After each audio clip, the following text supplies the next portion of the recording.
Assalamu alaikum. Bismillah. Describe the law of diminishing marginality.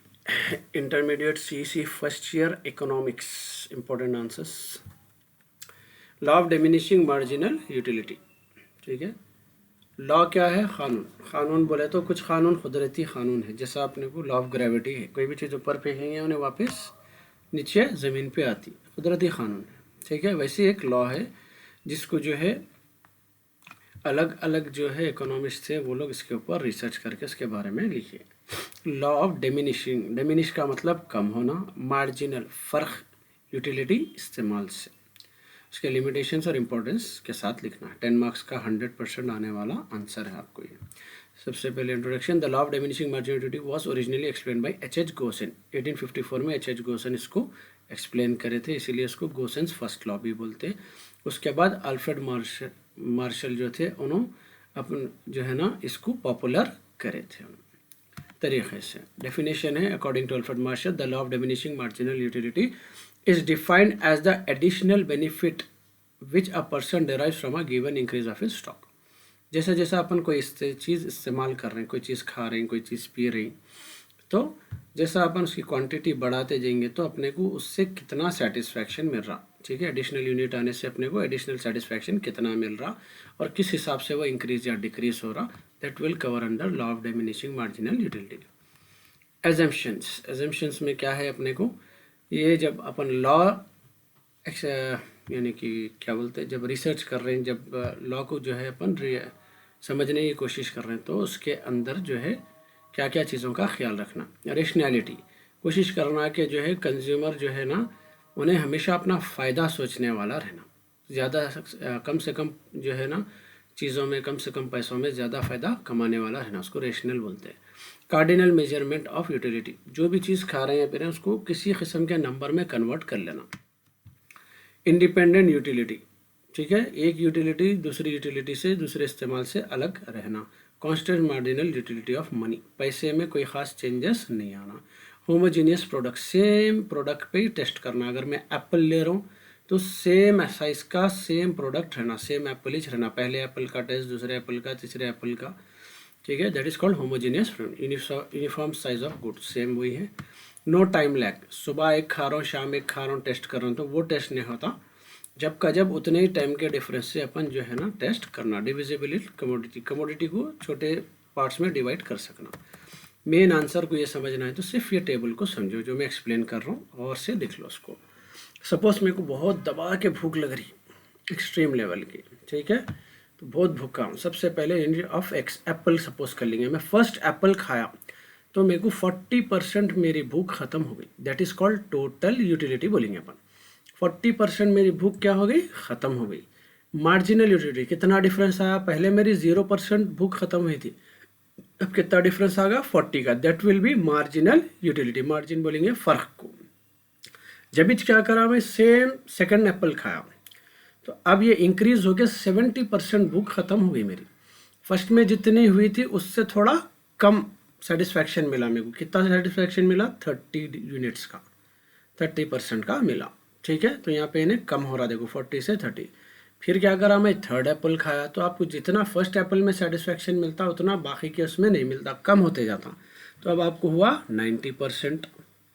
जितना फ़र्क है आपको 20 का. फोर्थ एप्पल खाए, 100% पेट फुल हो गया, 10% का डिफरेंस है. फिर भी अपन टेस्ट करने के लिए फिर और एक एप्पल खाए. अब 100 के ऊपर तो कुछ जाने का है नहीं, तो कोई सेटिस्फैक्शन, कोई कुछ खास आपको महसूस नहीं हुआ, तो ज़ीरो सेटिस्फैक्शन है. फिर भी और एक ट्राई करें अपन टेस्ट के खातिर, छठवा एप्पल खाए, उल्टा क्या होगा, अपने को उल्टी होना शुरू हो गई, यानी नेगेटिव में चला गया. कितना हो गया, -10. ओके. तो यहाँ पे जो है इसी का डायग्राम है जो आपके एप्पल्स हैं, या नीचे ले लो आप, क्वांटिटी ऑफ गुड्स 1 2 3 4 5 6. ठीक है. उसके बाद इसकी कर्व बनेंगे अपन टोटल यूटिलिटी वाली. इन्हें स्टार्ट हो रही 40 से 100 तक जा रही, फिर 100 से 90 पे आ जा रही.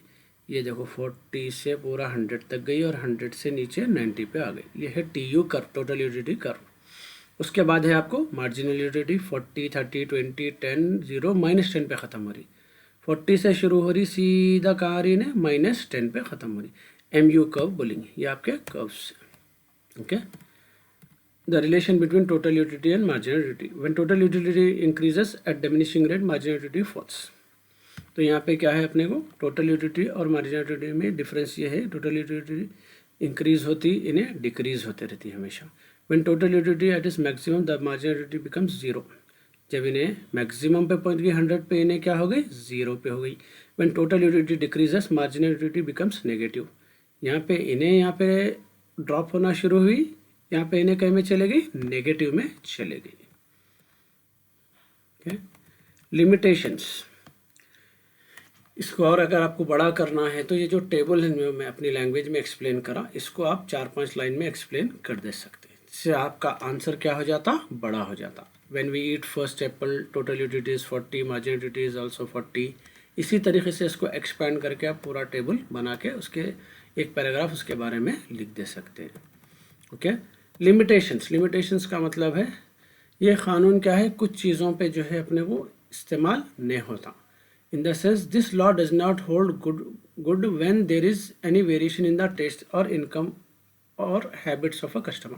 अब मेरे को कोई चीज़ की आदत है, तो अगर मैं वो चीज़ ज़्यादा इस्तेमाल करूँगा तो मेरे को कुछ ज़्यादा जो है ना डिक्रीज़ नहीं होता सेटिस्फेक्शन, जितना मिला उतना अच्छा है बोलता हूँ मैं.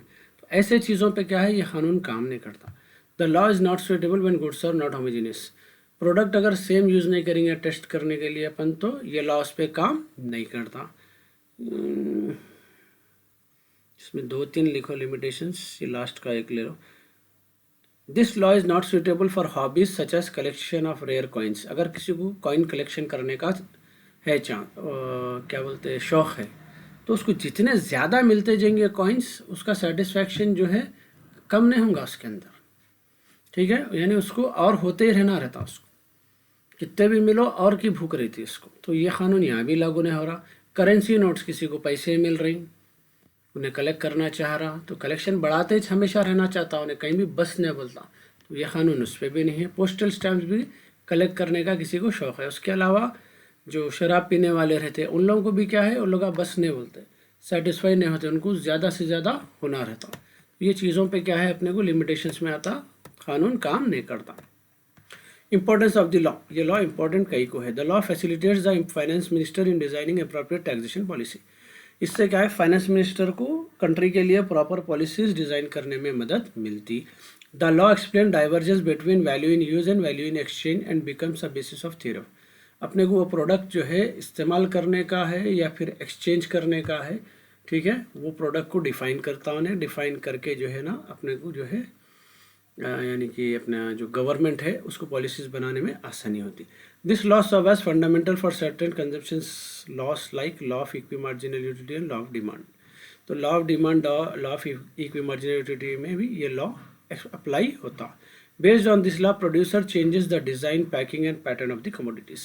तो ये लॉ के हिसाब से प्रोड्यूसर क्या करता, अपनी जो भी डिज़ाइनिंग है, पैकेजिंग है, पैटर्न. अक्सर अपन कोई प्रोडक्ट खरीदने गए तो पैकेजिंग अपने को अट्रैक्ट करती, वो भी डिज़ाइन करता उन्हें ये लॉ को कंसिडर करते हुए. ओके, इम्पॉर्टेंट आंसर है बहुत. चलिए, demand function. A demand function is a mathematical relationship between the quantity demanded and the commodity and its determinants. A demand function can be represented. Mainly उसके factors पे बन जाएंगे. Demand function क्या है, एक function बनाया गया. Demand function equals to price of one product, price of second product up to n. और उसके अंदर क्या क्या प्रोडक्ट्स, क्या क्या चीज़ें अपन शामिल कर रहे हैं. Price of goods, price of substitute, complementary, income of the consumer, taste of the consumer. ये पूरा फंक्शन के अंदर कैलकुलेट कर रहे हैं. इसको डिटेल्स में अपन देखेंगे. सबसे पहले फैक्टर किस चीज़ से इम्प्लीमेंट होते हैं, डिमांड के. डिमांड किस चीज़ से बढ़ता या कम होता, कोई भी प्रोडक्ट है उसका डिमांड किस चीज़ से बढ़ता या कम होता. पहला है प्राइस ऑफ द कमोडिटी. अगर अपना कमोडिटी का जो है ना प्राइस कम होगा तो डिमांड बढ़ जाता उसका. जैसा कि मोबाइल फ़ोन पहले लाखों में आता था, फिर हज़ारों में आया, तो लाखों में था तक ज़्यादा लोगों के पास नहीं था. आज क्या है, हंड्रेड्स में भी अवेलेबल है, थाउजेंड्स में भी अवेलेबल है, जिसकी वजह से आज हर एक के हाथ में मोबाइल फ़ोन है. तो अगर प्राइस कम होगा तो डिमांड बढ़ेगा, प्राइस ज़्यादा होगा तो डिमांड कम होता. Prices of the substitute and complementary. जैसा पेप्सी और कोक कॉम्प्लीमेंट्री है एक दूसरे के लिए, सब्स्टिट्यूट है.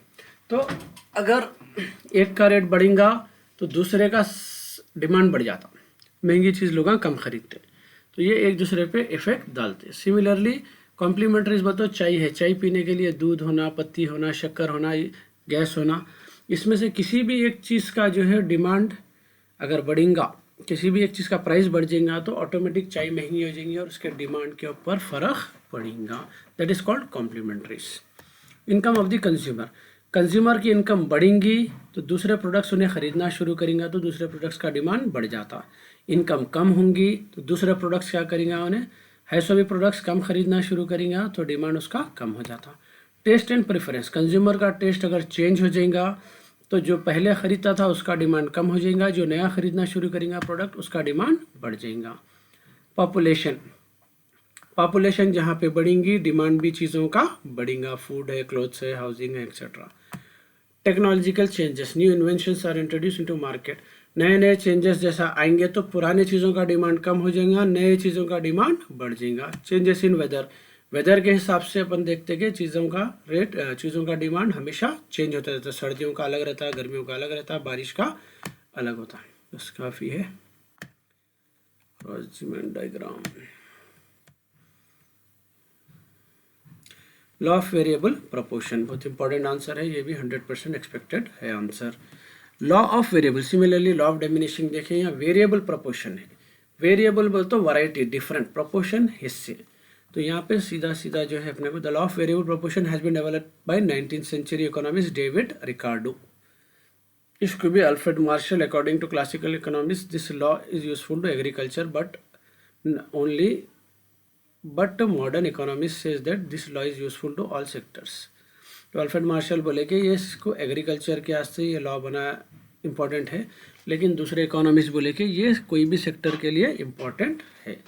This law explain the relationship between inputs and outputs in the short run.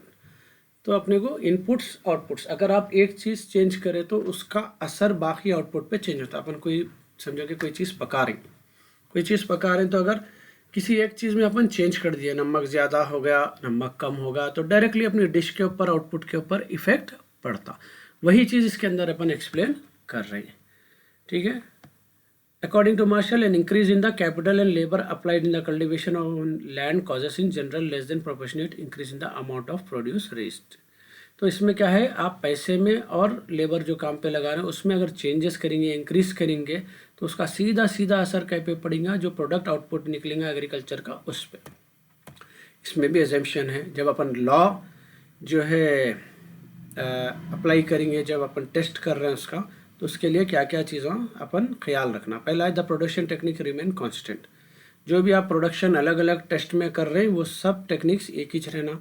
There exist homogeneity in all units of variable factor, तो हर फैक्टर जो भी है वो सेम रहना, चेंजेस नहीं रहना। The law specially works in the short run, ये लॉन्ग रन में नहीं है, 1 साल 2 साल 5 साल का किस्सा नहीं है, ये आप शॉर्ट रन में टेस्ट करना। Different amounts of variable factors can be use with fix factors of production. Fix factors किसको बोलेंगे, लैंड है, land fix factor of production है, लैंड बढ़ती नहीं, लैंड उतनी ही रहती, ठीक है। वेरिएबल फैक्टर क्या है, उस पर लेबर बढ़ा सकते हैं आप, पैसा बढ़ा सकते हैं, उसके ऊपर इनपुट मेथड्स बढ़ा सकते हैं, that is variable factors. So the product is estimated in the physical units, product जो भी निकल रहा है उसको अपन कोई ना कोई नंबर में, किलो में, ग्राम में, क्विंटल में, कहीं में भी कन्वर्ट करना, ओके।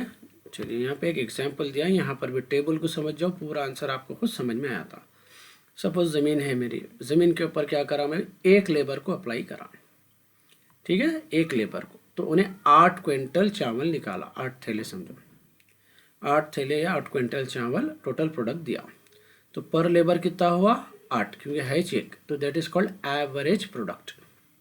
डिफरेंस कितने का आया, पहले तो 0 था, अब कितने का डिफरेंस आ गया, 8 का, तो अब हो गया इसमें मार्जिन कितना आया, फ़र्क 8 का डाल देंगे। अब क्या करेंगे, सेकंड टेस्ट करेंगे, उसमें 2 लेबर को अप्लाई करेंगे, बाकी चीज़ें सेम रखेंगे, दोनों मिलकर कितने प्रोडक्ट निकाले, 20, ठीक है, क्विंटल आउटपुट निकाले। पर लेबर कितना हुआ 10, इंक्रीज होना शुरू होगा, देखो 8 था एवरेज, अब पर लेबर कितना आया 10, डिफरेंस कितने का आया 12 का, पहले 8 थे, इंक्रीज हो गए कितने हो गए 20, कितने का डिफरेंस है 12 का। थर्ड लेबर को अप्लाई करें, 36 क्विंटल आउटपुट निकला, पर लेबर इंक्रीज हुआ, देखो फिर पर लेबर 12 और मार्जिनल भी 16 थैलों का फ़र्क है, यहाँ से यहाँ तक 16 क्विंटल्स। फिर क्या हुआ, 4 फोर्थ लेबर को लगाए, 4 लेबर को मिला के चारों मिलके कितने निकाले 48, पर लेबर नो चेंज, हर लेबर 12 थैले तक ही निकाल सक रहा। डिफरेंस कितने का आया दोनों में 12 का। डिक्रीज होना शुरू होगा, देखो यहाँ से इंक्रीज हुआ यहाँ तक, यहाँ से डिक्रीज। फिफ्थ लेबर अप्लाई करे 55, क्योंकि ज़मीन क्या है एक लेवल के बाद आउटपुट ज़्यादा नहीं देती, उतना ही फिक्स रहता उसका। तो 55 थैले निकले, पर लेबर 11। डिफरेंस कितने का आया दोनों में 7 का। ये आप ऑन से भी डाल सकते हैं नंबर्स, बस मेक श्योर इंक्रीज और डिक्रीज कहाँ पे हो रहा, अपने नंबर्स भी डाल सकते। 6 लेबर है 60 क्विंटल्स। एवरेज प्रोडक्ट है आपका 10, कम होते जा रहा, 12 हुआ, 12 से 11 हुआ, 11 से 10। इंक्रीज कितने का हुआ, खाली 5 थैले का। फिर 7 लेबर लगाए, नो चेंज। अब इसके बाद कोई आउटपुट बढ़ नहीं सकता, तो पर लेबर आ रहा 8.6, अप्रॉक्स 9 पकड़ो। कितना डिफरेंस आया 0।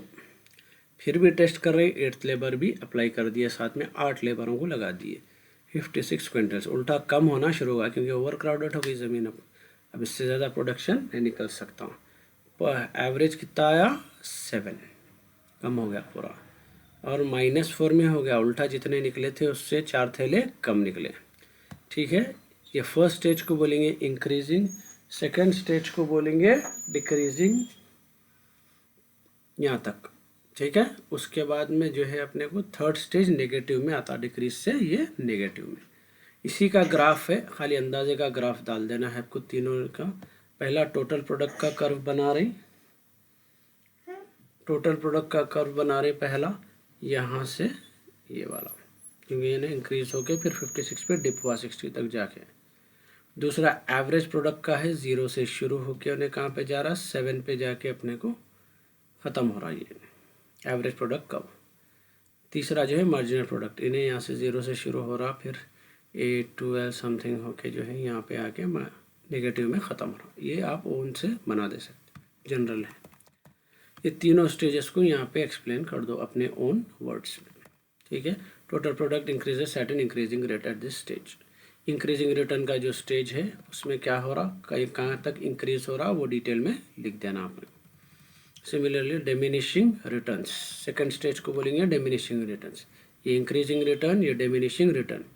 यहाँ से क्या होगा, रिटर्न्स क्या होगा अपने को डिमिनिश होना शुरू होगा, यहाँ तक इंक्रीज हो रहा था, यहाँ तक डिमिनिश हो रहा, तो उसके बारे में आप लिख दे सकते। This stage starts with the maximum average product and the product, one words में लिखो, मुश्किल नहीं है।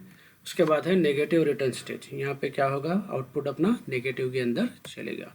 तीनों स्टेज को जो है अपने ओन वर्ड्स में एक्सप्लेन कर दे सकते। Okay,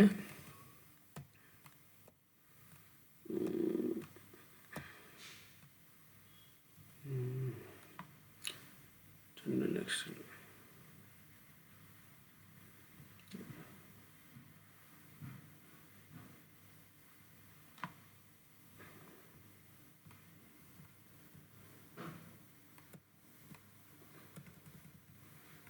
explain the meaning of perfect competition.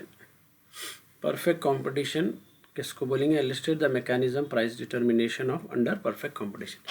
Perfect competition किसको बोलेंगे, जहाँ पर बायर्स और सेलर्स दोनों भी बहुत ज़्यादा रहना। एग्जाम्पल अपने पास यहाँ पे जगदीश मार्केट है, ठीक है, वहाँ पे ख़रीदने वाले भी अनगिनत है और बेचने वाले भी अनगिनत है। ठीक है, वहाँ पे क्या है, परफेक्ट कंपटीशन एग्जिस्ट करता, क्योंकि कंपटीशन क्या है बिजनेस के लिए ज़रूरी है।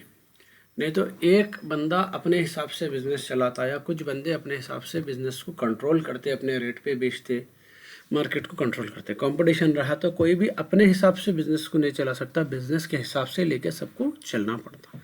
सो that is perfect competition. Perfect competition is the simplest model of a market structure in which there exist large number of buyers and sellers who are involved in buying and selling homogeneous product। तो competition किस में होगा, हमेशा similar product रहा तो competition होता।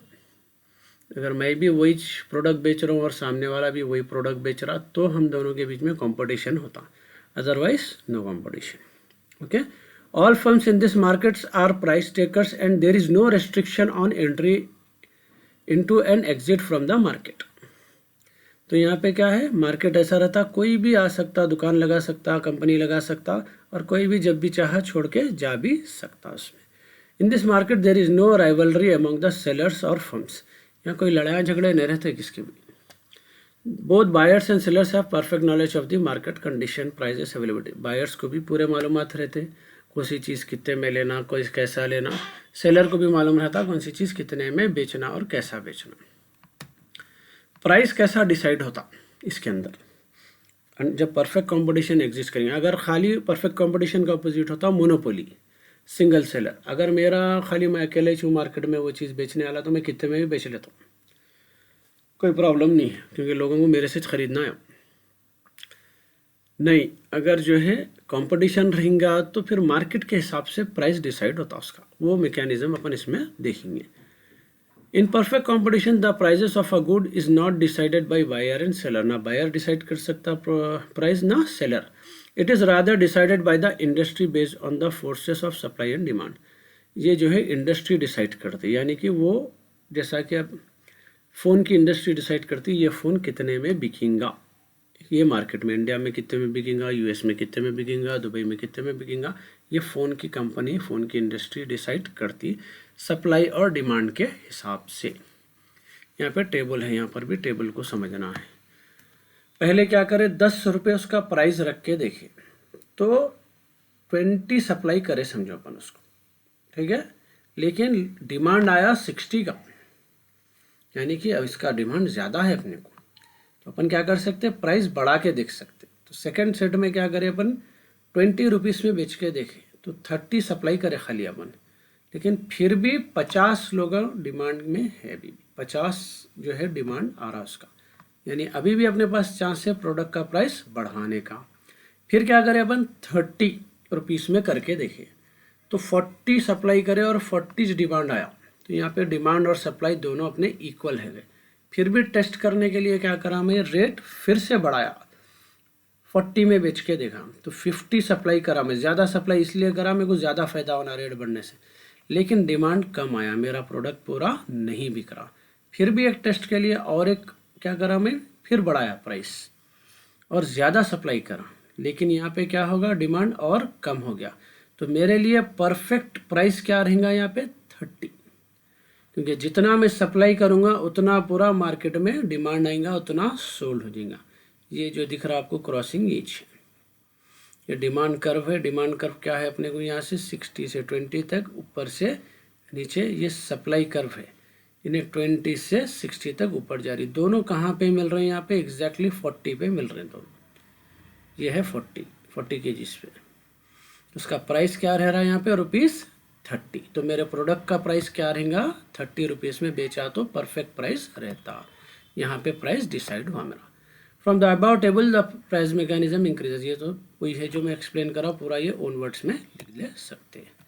ये हो गया आपका प्राइस मैकेनिज्म। 10 मार्क्स का बहुत इंपॉर्टेंट आंसर है। देखिए प्लस प्रॉफिट का तो नहीं है इसमें,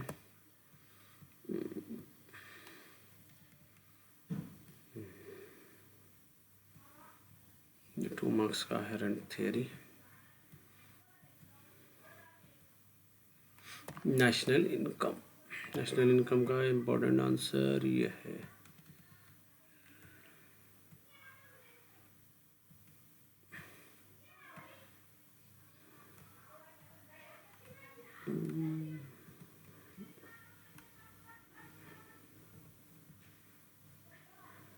पहले ये पढ़ेंगे फिर फैक्टर्स पढ़ेंगे।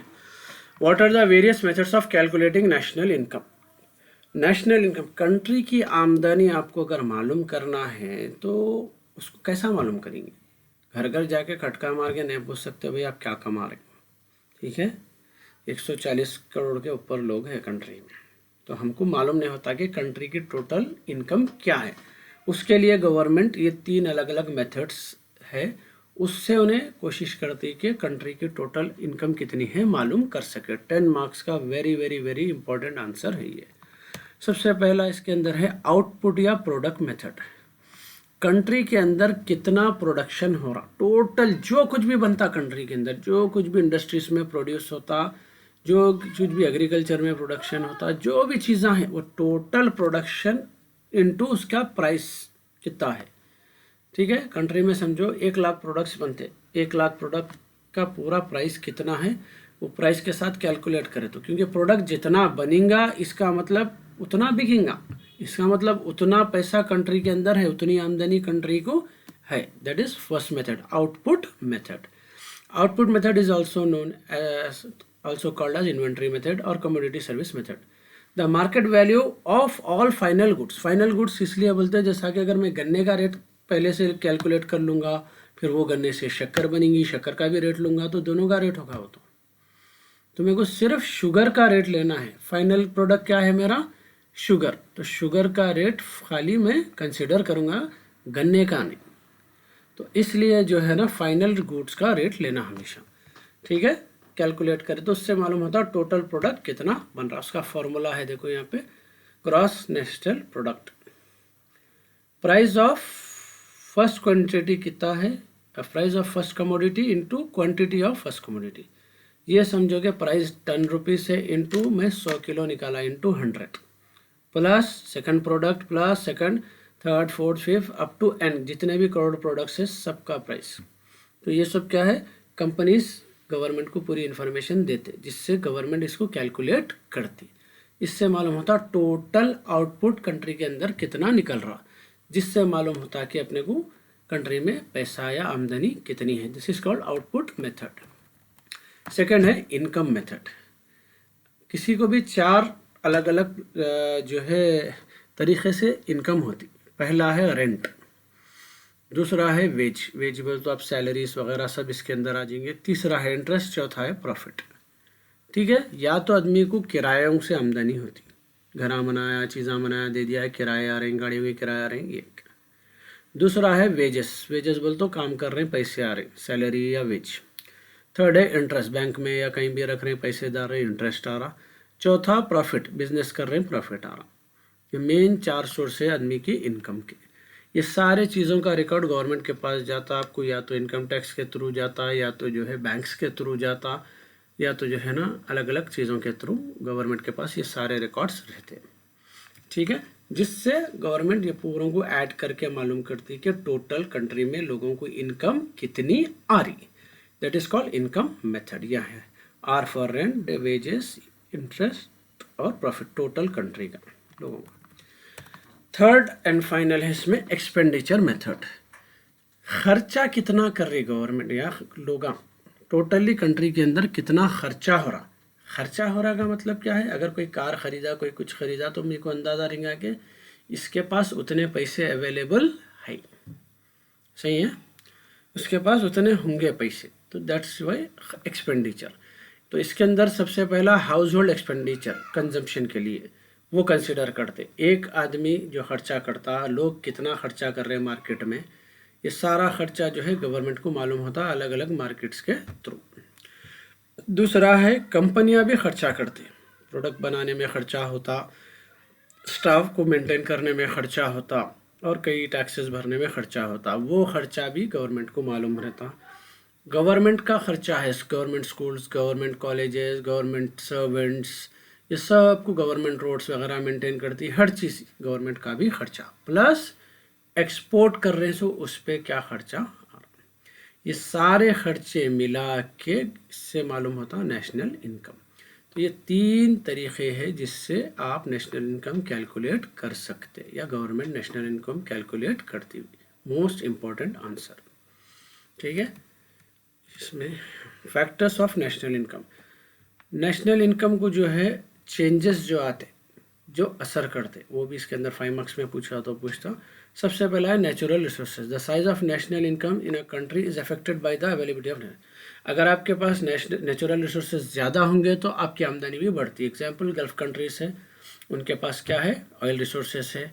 दूसरे कई कंट्रीज है जहाँ पे टूरिस्ट जाते ज़्यादा, जिससे उनकी आमदनी दबा के, वो भी नेचुरल रिसोर्सेज है ना, जो लोग जाके जो है ना बीचेस के पास जाते हैं, लोग जो है ना अलग अलग सीनरीज के लिए जाते हैं, वो नेचुरल चीज़ें हैं। तो ये सब चीज़ों से क्या होता, जो भी कुदरती चीज़ें हैं वो कंट्री की इनकम में इंक्रीज कर सकते हैं। तो ये एक फैक्टर है। दूसरा है quality and quantity of factor of production.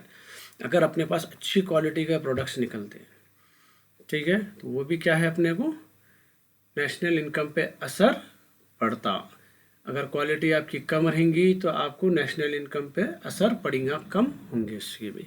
State of technology, अगर आप अच्छी टेक्नोलॉजी यूज़ करेंगे तो आपको जो है ना नेचुरल इनकम ऑटोमेटिक जो है ना आपकी नेशनल इनकम इंक्रीज होती है। अगर आप मशीनरी ज़्यादा अच्छी इस्तेमाल करेंगे तो आपकी इनकम कंट्री की खुद ब खुद बढ़ेंगी। जैसे अपन यूएस देखते हैं और कई सारे कंट्रीज, चाइना देखते हैं, जापान देखते हैं, वो लोग क्या है मशीनरी अच्छी इस्तेमाल करते हैं, उनका प्रोडक्शन बढ़ता है जिससे नेशनल इनकम इंक्रीज होता। Political win and stability, government को खुद भी जो है ना उनकी नीयत रहना कि कंट्री की इनकम बढ़े, जब जाके क्या है कंट्री की इनकम में वो लोग कंट्री के लिए काम करते हैं और इनकम इंक्रीज होती है। ओके, नेक्स्ट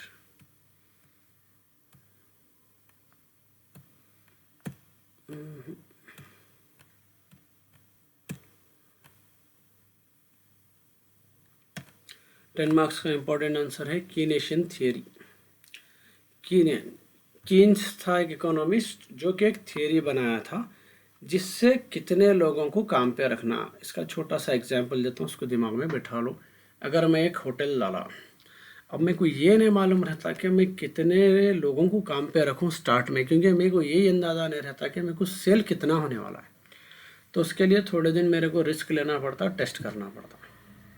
क्योंकि अगर कम रह गए मेरे पास जो है, सपोज वेटर्स कम रह गए, कुक कम रह गए, तो प्रॉब्लम, क्योंकि कस्टमर फिर वापस चले आता मेरा वेट करके। नहीं है, अगर ओवर क्राउडेड हो गए तो मेरे को खर्चा ज़्यादा हो जाता, ज़्यादा लोगों को रख लिया तो ये इशू आता। तो इसी तरीके की जो है ना इन्हें एक थियरी दिया था कितने लोगों को जनरली कंट्री में जॉब पे रख सकते, ठीक है, that is theory of employment. Keynes propose Keynesian theory of employment in his famous book the general theory of employment, interest and money. इसकी बुक थी, इसमें इन्हें मेंशन करा था। सबसे पहले टर्म्स देखेंगे, एग्रीगेट सप्लाई। एग्रीगेट का मतलब होता है टोटल या फिर जमा करना। तो यहाँ पे टोटल सप्लाई कंट्री में जो है प्रोडक्ट बना के जो सप्लाई कर रहे हैं वो पूरी सप्लाई को, टोटल कंट्री की सप्लाई को अपन काउंट करेंगे। Aggregate supply means total supply of all goods produce by all entrepreneurs eight a specific level of employment.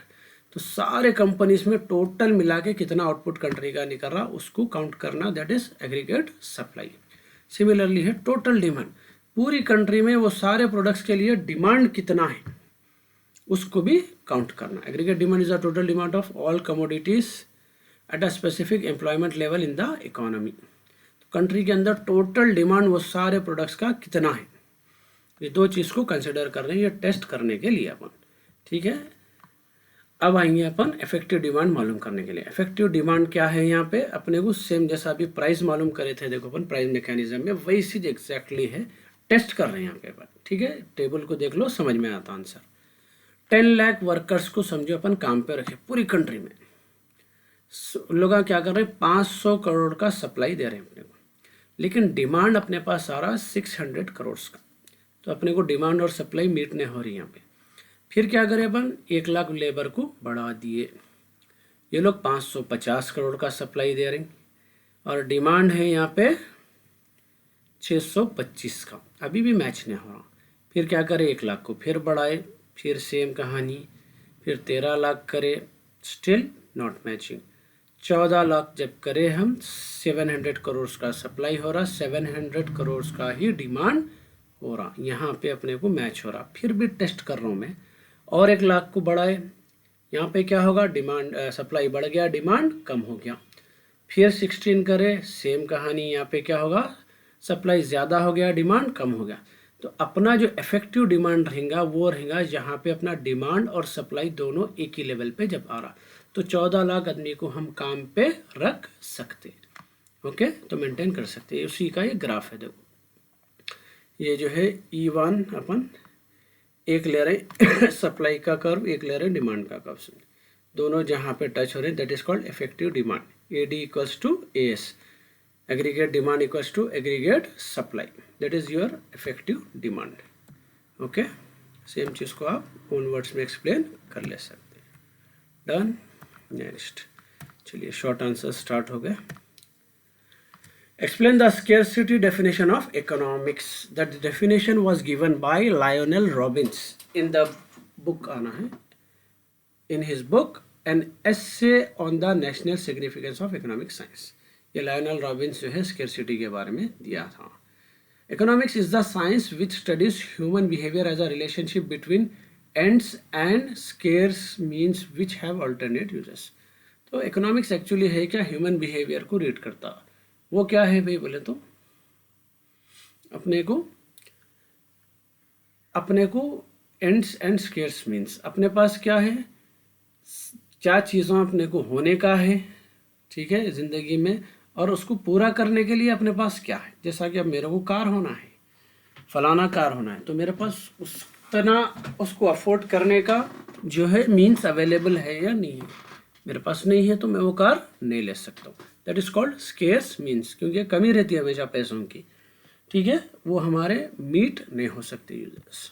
तो उसके लिए यहाँ पे उन्हें फीचर्स दिया. पहला है human wants are unlimited.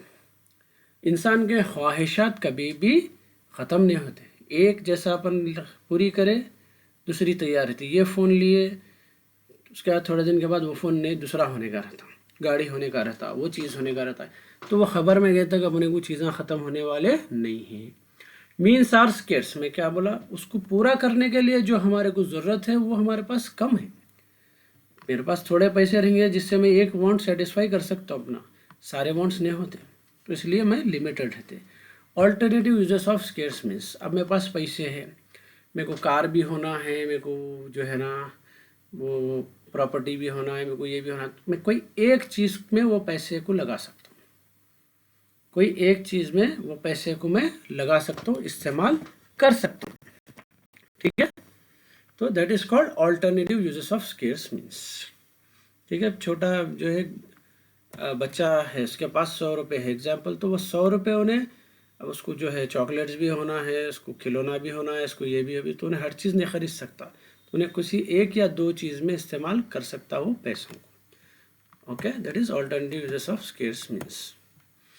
Next है माइक्रो इकोनॉमिक्स और मैक्रो इकोनॉमिक्स में डिफरेंस क्या है. माइक्रो बोले तो छोटा, मैक्रो बोले तो बड़ा, इतना याद रख लो. माइक्रो में क्या है, कोई भी चीज़ को अपन बारीकी से उसके इंडिविजुअल लेवल पे जाके उसके बारे में मालूम करते, उसके बारे में पढ़ते. मैक्रो में क्या है, मोटा मोटा पढ़ते. एग्जाम्पल, माइक्रो का मतलब मैं क्या है, एक एरिया है, एक एरिया के एक एक आदमी के बारे में अगर मैं मालूम कर रहा हूँ, that is the micro level of information. नहीं मैं बोल दिया ये एरिया में अंदाज़ा इतने लोग रहते, अंदाज़ा ये लोग ये करते, मोटा मोटा अगर बोल रहा हूँ हिसाब, that will come under macro economics. So micro is economics is the study of individual units, economic units. Macro economics is the study of economic system as a whole, पूरा मिला के एक होल सेल में पढ़ लेना. It is also referred as price theory, इसको price theory बोलते हैं, इसको income and employment theory refer करते हैं. It deals with the determination of price in the commodity and factors market. Price decide करते वक्त ये प्राइस डिसाइड करना है एक एक प्रोडक्ट का, जब ये अपने को माइक्रो इकोनॉमिक्स में आता. इसमें क्या है, टोटल नेशनल इनकम, कंट्री के बारे में टोटली पढ़ना, national income, total employment, general price level, पूरी कंट्री में क्या प्राइस रहेगा, इकोनॉमिक डेवलपमेंट, ये बड़े बड़े कॉन्सेप्ट्स का में पढ़ेंगे अपन मैक्रो इकोनॉमिक्स में. Micro economics is dependent on mechanism of price which in turn depends on the demand and supply.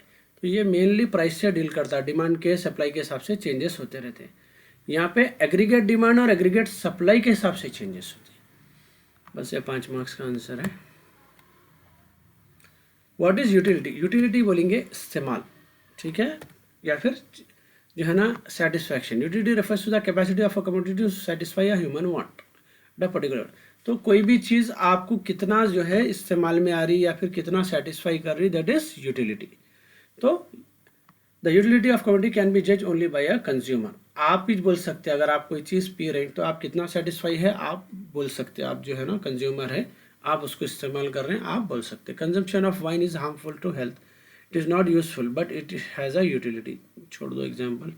Types of utility, types क्या क्या है, सबसे पहले फॉर्म यूटिलिटी, कोई भी चीज़ को इंसान के इस्तेमाल के फॉर्म में लेके आना. जैसा कि झाड़ है, झाड़ डायरेक्टली कोई जो है ना अपने को काम का नहीं है, यानी कि वो देता फ्रूट देता, वो देता, या फिर अगर उन्हें फ्रूट का नहीं है तो अगर वो झाड़ की लकड़ी को कट करे और उसको एक फर्नीचर फॉर्म में लाए इस्तेमाल के, तो that is the form utility. Changing the form of something to make it useful, that is form utility. Place utility, कोई चीज़ कहीं पे उगरी मगर वहाँ तो नहीं बिक रही उन्हें, उसको वहाँ से ला के यहाँ बेच रहे हैं जहाँ पे बिक रही उन्हें, that is called place utility. Changing the place of that thing. जैसा कि एप्पल है, यूजुअली एप्पल अपने एरिया में नहीं रहता, उगता कहीं और निकलता कहीं और, वहाँ से यहाँ ला के बेचे तो यहाँ उसका मार्केट बनता, अपने को दूसरे स्टेट्स में मार्केट बनता, that is place utility, changing the place. Time utility, कई चीज़ें हैं जो टाइम के हिसाब से जो है इस्तेमाल में आते, जैसा कि कुछ चीज़ें मौसम के हिसाब से इस्तेमाल में आते, ठीक है। कुछ चीज़ें जो है जैसा चावल है, नया निकलते इस्तेमाल में नहीं आता, थोड़ा टाइम जाना उसके लिए, वो उस टाइम पे जब उन्हें पुराना हो जाता, जब उन्हें इस्तेमाल के काबिल होता, तो that is time utility. Next है service utility, can also service example.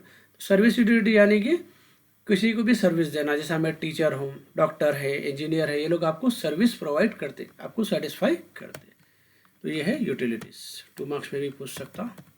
Characteristics of human wants, same अपन ऊपर भी पढ़े थे। ह्यूमन वांट्स जो है, इंसान के ख्वाहिशात है, वो कैसे कैसे रह सकते हैं। सबसे पहला है अनलिमिटेड वांट्स, जो अपन पढ़ लिए, इंसान के वांट्स अनलिमिटेड रहते, एक ख़त्म होती दूसरी ठहर जाती, तो ख्वाहिशात कभी ख़त्म नहीं होते। अ पर्टिकुलर वांट इज सेटिस्फाइबल, जैसा मैं बोला, एट अ टाइम आप कोई एक वांट को अपनी पूरी कर सकते। कंपटीशन, वांट्स में क्या है, कम्पीट होता, मैं बोला ना मेरे पास, मेरे को ये भी होना वो भी होना, लेकिन मेरे पास चॉइस आती कोई एक चीज़ लेना आप, ठीक है, तो आपको ये क्या है, हमेशा एक दूसरे से कम्पीट करते रहते आपके वांट्स, ठीक है। अब आप बास बच्चों को बोलते जो है 10th पास कर लो, गाड़ी दिलाते या फ़ोन दिलाते, अब वो फ़ोन और गाड़ी उसको जो है कम्पीट करते रहते। नेक्स्ट है कॉम्प्लीमेंट्री, एक वांट सेटिस्फाई करने के लिए आपको मल्टीपल चीज़ों की ज़रूरत पड़ती है। एग्जाम्पल दिया आपको, जो है एक लिखना है तो आपको जो है ना पेन भी होना, इंक भी होना, पेपर भी होना, तो ये 3 चीज़ें मिले तो आपका वांट सेटिस्फाई होता। सब्सटीट्यूशन, एक वांट को आप जो है ना दूसरी चीज़ से जो है सब्सटीट्यूट कर सकते, ठीक है। एग्जाम्पल, मेरे को प्यास लग रही, मैं जो है ठंडा भी पी सकता हूँ, मैं पानी भी पी सकता हूँ, मैं कुछ भी पी सकता हूँ, तो ये क्या है, वांट्स रिएक्ट कर, एक बार सेटिस्फाई होगा फिर वांट फिर आती है अपने को, तो बार बार आते रहती। एक बार अच्छा खा लिए तो बस थोड़े हो जाते, फिर 2 दिन के बाद फिर बोलते नहीं यार वो खाएंगे ये खाएंगे, दैट इज वांट्स रिएक्ट कर। बस काफ़ी है, 5 मार्क्स का है। माइक्रो का हो गया 10 में। Free goods, economic goods. Free goods क्या है, कुदरत की तरफ से जो चीज़ आपने को फ्रीली अवेलेबल है, that is called free good. Economic good, जिसके लिए हमको पैसे खर्चा करना पड़ता, जो इंसान हमको बना के देता।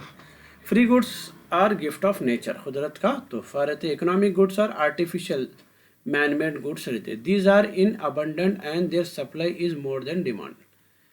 अबंडेंट बोल तो हद से ज़्यादा अवेलेबल है अपने को फ्री गुड, जैसा कि सूरज की रोशनी है, ऑक्सीजन है, हवा है, पानी है, ये अपने को अबंडेंट अवेलेबल है, ठीक है।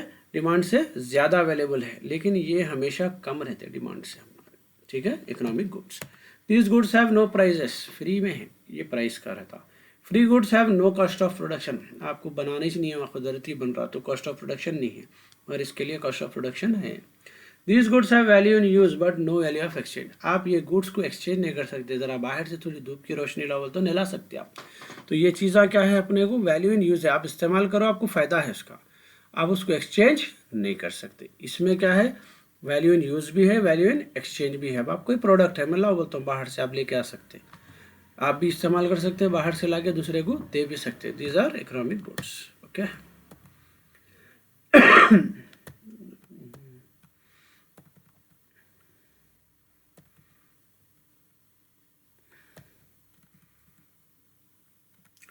What is indifference curve? What are its assumption? Indifference curve may be defined as the locus of point, each representing a different combination of two substitute goods which yield the same utility or level of satisfaction to the consumer. दो अलग अलग goods है, दोनों को check कर रहे हैं अपन, तो दोनों भी जो है अपने को सेम सेटिस्फैक्शन दे रहे हैं, तो वो जो है अपन उसको कंपेयर करते खुद एक कर्व बनाते हैं, उसको बोलते हैं इनडिफरेंस कर्व, ओके। एजम्पशन, अब उसको वो एक्सपेरिमेंट करने के लिए अपने को क्या है, in order to maximise satisfaction customer acts as rational.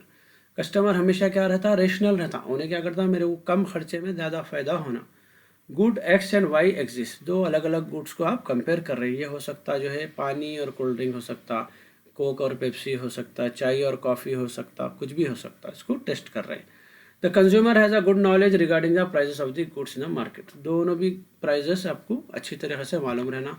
The prices of goods are provided, the taste and preference income habits of consumers are constant, जब तक आप टेस्ट करेंगे आपका टेस्ट चेंज नहीं हो जाए, नहीं वो टेस्ट करते करते नहीं पेप्सी अच्छा दिख रहा मेरे को बोले तो आपको टेस्ट आप कंपेयर करने का कोई फ़ायदा नहीं है। ठीक है, ये अजम्पशंस है। Explain the concept of indifference curve, ये वही है। And indifference curve show a consumer satisfaction from consumption of two products, जो अभी समझाया मैं आपको, दो प्रोडक्ट को कंपेयर करके कंज्यूमर का सेटिस्फैक्शन लेवल वो करना। Properties, indifference curve is negatively slope downwards, indifference curve हमेशा जो है नेगेटिवली यानी नीचे की तरफ आती है, डाउनवर्ड्स डाउन की तरफ आती है हमेशा। In the combination of two goods when the price of one good increase then the price of other reduces, किसी का एक गुड का प्राइस अगर बढ़ेगा तो दूसरे गुड का कम हो जाता। It is necessary to maintain constant level of satisfaction. Indifference curves are always convex to their origin, the convexity rule indicate the diminishing marginal rate of substitution. Convex का मतलब रहता कि जो है ना हमेशा उन्हें एक तरफ से बढ़ रहा तो एक तरफ से कम होना उन्हें। ठीक है, indifference curves can never intersect each other, if two IC curves intersect with each other then indifference curve displace to different level of satisfaction, कभी भी उन्हें एक दूसरे को क्रॉस नहीं करना कर्व में। काफ़ी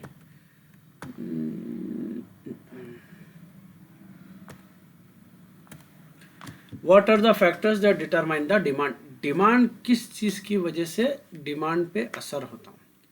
ठीक है, सबसे पहले प्राइस ऑफ द कमोडिटी, जैसा मैं बोला वो प्राइस का, अगर वो चीज़ का डिमांड प्राइस कम होगा तो डिमांड बढ़ जाता, प्राइस बढ़ेगा तो डिमांड कम हो जाता, ये अपन 10 मार्क्स में ऑलरेडी पढ़ लिए। Price of substitutes and complementary, उसका जो सब्सटीट्यूट प्रोडक्ट हैगा उसका अगर प्राइस कम होगा तो अपना डिमांड गिरा, यानी अपने प्रोडक्ट का डिमांड कम हो जाता, अगर उसका प्राइस बढ़ जाएगा तो अपने प्रोडक्ट का डिमांड बढ़ जाता, लोग सस्ते की तरफ जाते हैं। Income of the consumer, consumer की इनकम की वजह से भी डिमांड पे असर होता, टेस्ट चेंज होने की वजह से भी, पॉपुलेशन की वजह से भी जो है डिमांड पे, अगर पॉपुलेशन बढ़ेंगी तो डिमांड बढ़ता, ये ऑलरेडी पढ़ लिया अपने इसमें, इम्पोर्टेंस नहीं। चलिए, what are the exception of law of demand, direct session दे रहा है इन्हें।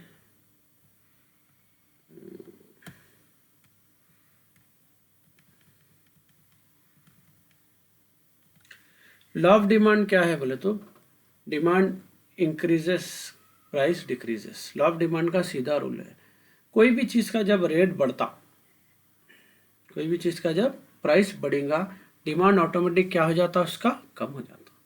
सिमिलरली जब उसका प्राइस गिरेगा तो डिमांड ऑटोमेटिक बढ़ जाता। सिमिलरली प्याज है 10 रुपये किलो मिलेंगी तो अपन 10 किलो लेंगे, 100 रुपये किलो मिलेंगी तो अपन 1 किलो 2 किलो लेंगे। तो कोई भी चीज़ का जब प्राइस बढ़ेगा डिमांड कम होता, प्राइस कम होगा डिमांड बढ़ता। एक्सेप्शन का मतलब उसको बोलते हैं लॉ ऑफ डिमांड, कुछ चीज़ों पे ये नहीं चलता, ये लॉ काम नहीं करता, अगर उसका प्राइस बढ़ रहा भी तो उसके डिमांड पे असर नहीं होता, उसका प्राइस कम भी हो रहा तो भी उसके डिमांड पे असर नहीं होता। ऐसे क्या चीज़ें हैं उसको बोलेंगे एक्सेप्शन। एक्सेप्शन वर्ड बनता एक्सेप्ट से, एक्सेप्ट का मतलब होता छोड़ के। ठीक है, एक्सेप्ट का मतलब उसको छोड़ के, कोई चीज़ बोले अपन except this thing I will take everything, ये चीज़ छोड़ के मैं बाकी सब कुछ ले रहा हूँ, यानी कि ये छोड़े हुई चीज़ है, इसके ऊपर लॉ ऑफ डिमांड का कोई असर नहीं हो रहा। क्या क्या चीज़ें हैं वो, सबसे पहला है गिफेंस पैराडॉक्स। सर रॉबर्ट गिफन क्या है, एक टेस्ट करे, क्या करे, उन्होंने जो है लेबर्स थे कंपनी के, समझो कि वो लोग जो है ना ब्रेड और मीट खरीद के खाते थे रोज़, ब्रेड वो तो जो है ना अपनी रोटी और गोश्त, तो उन्होंने क्या करे गोश्त का प्राइस कम कर दिया, गोश्त का प्राइस कम भी होगा तो लोग उतने ही गोश्त खा सकते जितना उन्होंने खा सकते, समझे ना। ब्रेड को कम करके कोई भी गोश्त ज़्यादा नहीं खरीदता, ब्रेड उतनी ही लेता उन्हें, गोश्त भी उतने ही लेता। आई बात समझ में। तो यहाँ पे क्या होगा, इनका जो लॉ ऑफ डिमांड का जो टेस्ट था वो फेल होगा, क्योंकि गोश्त कितना भी सस्ता हो जाने दो, आप गोश्त ब्रेड से जो है ना, ब्रेड कम करके गोश्त ज़्यादा नहीं खा सकते आप। तो यहाँ पे क्या होगा, ये टेस्ट फेल है, एक्सेप्शन में आता है इन्हें, that is given paradox test. Next है वेवलेन इफेक्ट। प्रेस्टिजियस गुड्स, जैसा कि बिल्कुल जो है ना हाई फाई अपने जो है ना क्या बोल सकते हैं लग्जरी गुड्स है। तो लग्जरी गुड्स में क्या है, लोग जितनी चीज़ महंगी रहती उतना ज़्यादा उसका डिमांड होता, ठीक है, लग्जरी के अंदर। तो इसमें क्या हो जाता, कोई बोला मैं इतने लाख का लिया, उन्हें बताओ इतने लाख में लिया, मैं तो इतने लाख में लिया सो। तो यहाँ पे क्या है, जितना लग्जरी रहेगा उतना उसका डिमांड ज़्यादा रहता। तो उस हिसाब से ये वेवलेन इफेक्ट में क्या है, एक्सपेंसिव गुड्स जो भी आते हैं, डायमंड्स वगैरह आते हैं, उसमें कई सारे प्रॉपर्टीज़ कई सारी चीज़ें आते हैं, तो वो महंगे चीज़ें जितने भी रहेंगे ज़्यादा डिमांड में रहते। तो यहाँ पर भी क्या हो रहा, यहाँ पे लॉ ऑफ डिमांड काम में नहीं आ रहा। स्पेकुलेशन बोलते हो अंदाज़ा लगाना। अगर समझो कि कोई ज़मीन का रेट बढ़ना शुरू हुआ तो मैं अंदाज़ा लगाता हूँ इन्हें और बढ़ता, मैं उसको ख़रीद लेता हूँ। तो इसमें क्या होगा, उन्हें बढ़ रहा रेट तो भी उसका डिमांड जो है ज़्यादा हो रहा। तो यहाँ पर भी लॉ ऑफ डिमांड काम नहीं कर रहा। अपना लॉ ऑफ डिमांड क्या है, प्राइस इंक्रीजेस डिमांड डिक्रीजेस, यहाँ काम ही नहीं कर रहा हूँ। इल्यूजन तो छोड़ दो, ज़रूरत नहीं, ठीक है। Reason for negative sloping downward curve, ठीक है, जो कर्व है वो नेगेटिवली हमेशा नीचे आ रहा, उसका रीज़न क्या है, ये वही है अपने को जो है डिमांड में जो चेंजेस आ रहे हैं अपने को, डिमांड कर्व जो है हमेशा नीचे आ रहा, उसका रीज़न क्या आता अगर डिमांड कर्व नीचे आ रहा। तो लॉ ऑफ डिमिनिशिंग मार्जिनलिटी, पहला तो ये है लॉ ऑफ डिमिनिशिंग अपन पढ़ लिए। A consumer ought to purchase the additional goods at low price because he gains less utility from them, so the demand curve has a negative. तो यहाँ पे हमेशा क्या है, कंज्यूमर कोई चीज़ ज़्यादा इस्तेमाल नहीं करता तो उसका वो चीज़ का डिमांड क्या होता, कम होते चले आता, जिसकी वजह से डिमांड का कम होता। इनकम इफेक्ट, उसकी इनकम अगर बढ़ेंगी तो डिमांड बढ़ेगा चीज़ों का, उसकी इनकम अगर कम होगी तो डिमांड भी कम होगा। सब्सटीट्यूशन इफेक्ट, उसका सब्सटीट्यूट का अगर प्राइस जो है कम हो जाएगा तो ऑटोमेटिक इसके डिमांड पे असर पड़ता। उसका अगर सब्स्टिट्यूट का प्राइस बढ़ जाएगा तो इसके डिमांड पे फिर भी असर पड़ता, या तो नीचे जाता या तो ऊपर आता। Multiple uses of a commodity, अगर एक चीज़ है जिसके आप ज़्यादा इस्तेमाल कर सक रहे हैं उससे भी उस चीज़ के डिमांड पे असर हो सकता है। एग्जांपल दिया यहाँ पे दूध है, दूध से जो है हज़ारों किस्म के प्रोडक्ट्स बनते हैं, आइसक्रीम बनता, क्रीम बनता, समझे ना, चॉकलेट्स बनते, अनगिनत चीज़ें हैं, तो वो चीज़ हमेशा डिमांड में रहती। कोयला है, कोयले के कई इस्तेमाल है, इलेक्ट्रिसिटी बनती है और कई चीज़ें, इलेक्ट्रिसिटी के तो अनलिमिटेड इस्तेमाल है। तो ये चीज़ों से भी क्या है, उसका डिमांड पे असर पड़ता। Old and new buyers, old buyers छोड़ के जाने से भी डिमांड पे असर पड़ता, न्यू बायर्स आने से भी डिमांड पे असर पड़ता। डिस्कस द कॉन्सेप्ट, जरूरत नहीं है। सेम है सप्लाई, सप्लाई का जो है अपने को explain the determinants of supply. Supply से जो है अपने को किन चीज़ों की वजह से सप्लाई किससे बोलेंगे, जितना भी मार्केट में प्रोडक्ट अपन जो है बेचने के वास्ते रखते हैं, that is called supply. Supply means selling of various quantities of commodities at a specific time at various prices. तो अलग रेट पे अपन जो भी प्राइजेस पे अपन मार्केट में बेचने के लिए प्रोडक्ट भेजाएंगे, दैट इज सप्लाई। सप्लाई में चेंजेस आने का रीज़न क्या रहता, पहला है प्राइस ऑफ गुड। अगर समझो मार्केट में वो चीज़ का प्राइस बढ़ रहा तो मैं ज़्यादा सप्लाई करता हूँ क्योंकि मेरे को ज़्यादा फ़ायदा आता पर पीस के पीछे, और अगर रेट गिर रहा मार्केट में तो सप्लाई कम कर देता हूँ क्योंकि क्या बोलते हैं पीस पे मेरे को नुकसान होना शुरू होता, तो मैं सप्लाई कम करता हूँ। तो डिमांड में उल्टा रहता, डिमांड में क्या है, price increases demand decreases. Supply में उल्टा है, price increases supply increases, price decreases supply decreases. Prices of its related good, same उसका रिलेटेड गुड का जो भी रहेगा उसका कॉम्पिटिटर, उसका प्राइस का डायरेक्टली सप्लाई के ऊपर असर पड़ता, वो अपने को मालूम है। Prices of factor of production, अगर समझो कि मैं जो प्रोडक्ट तैयार कर रहा हूँ वो तैयार करने में जो चीज़ें इस्तेमाल हो रही हैं उसका अगर रेट बढ़ गया या कम हुआ तो डायरेक्टली मेरी सप्लाई पे असर पड़ता, क्योंकि मैं प्रोडक्ट उतना तैयार नहीं कर सकता हूँ अगर उसका रेट बढ़ गया तो इसलिए मेरी सप्लाई भी क्या हो जाती, कम हो जाती है।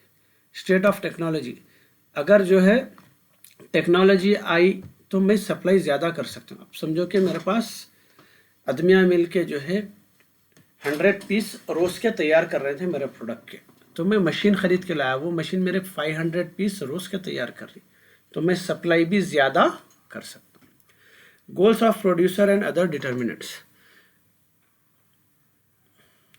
अगर जो है सप्लायर बोल दिया कि मेरे को इतना सप्लाई करना है गोल्स, उसके हिसाब से आपको ऑटोमेटिक सप्लाई को इंक्रीज़ करना पड़ता। मार्केट में जो है ना प्रोड्यूसर बोल दिया कि मेरे को इतना सप्लाई करना है मार्केट में, तो ऑटोमेटिक जो है ना सप्लाई इंक्रीज़ हो जाती, इंक्रीज़ करना पड़ता। काफ़ी है जी।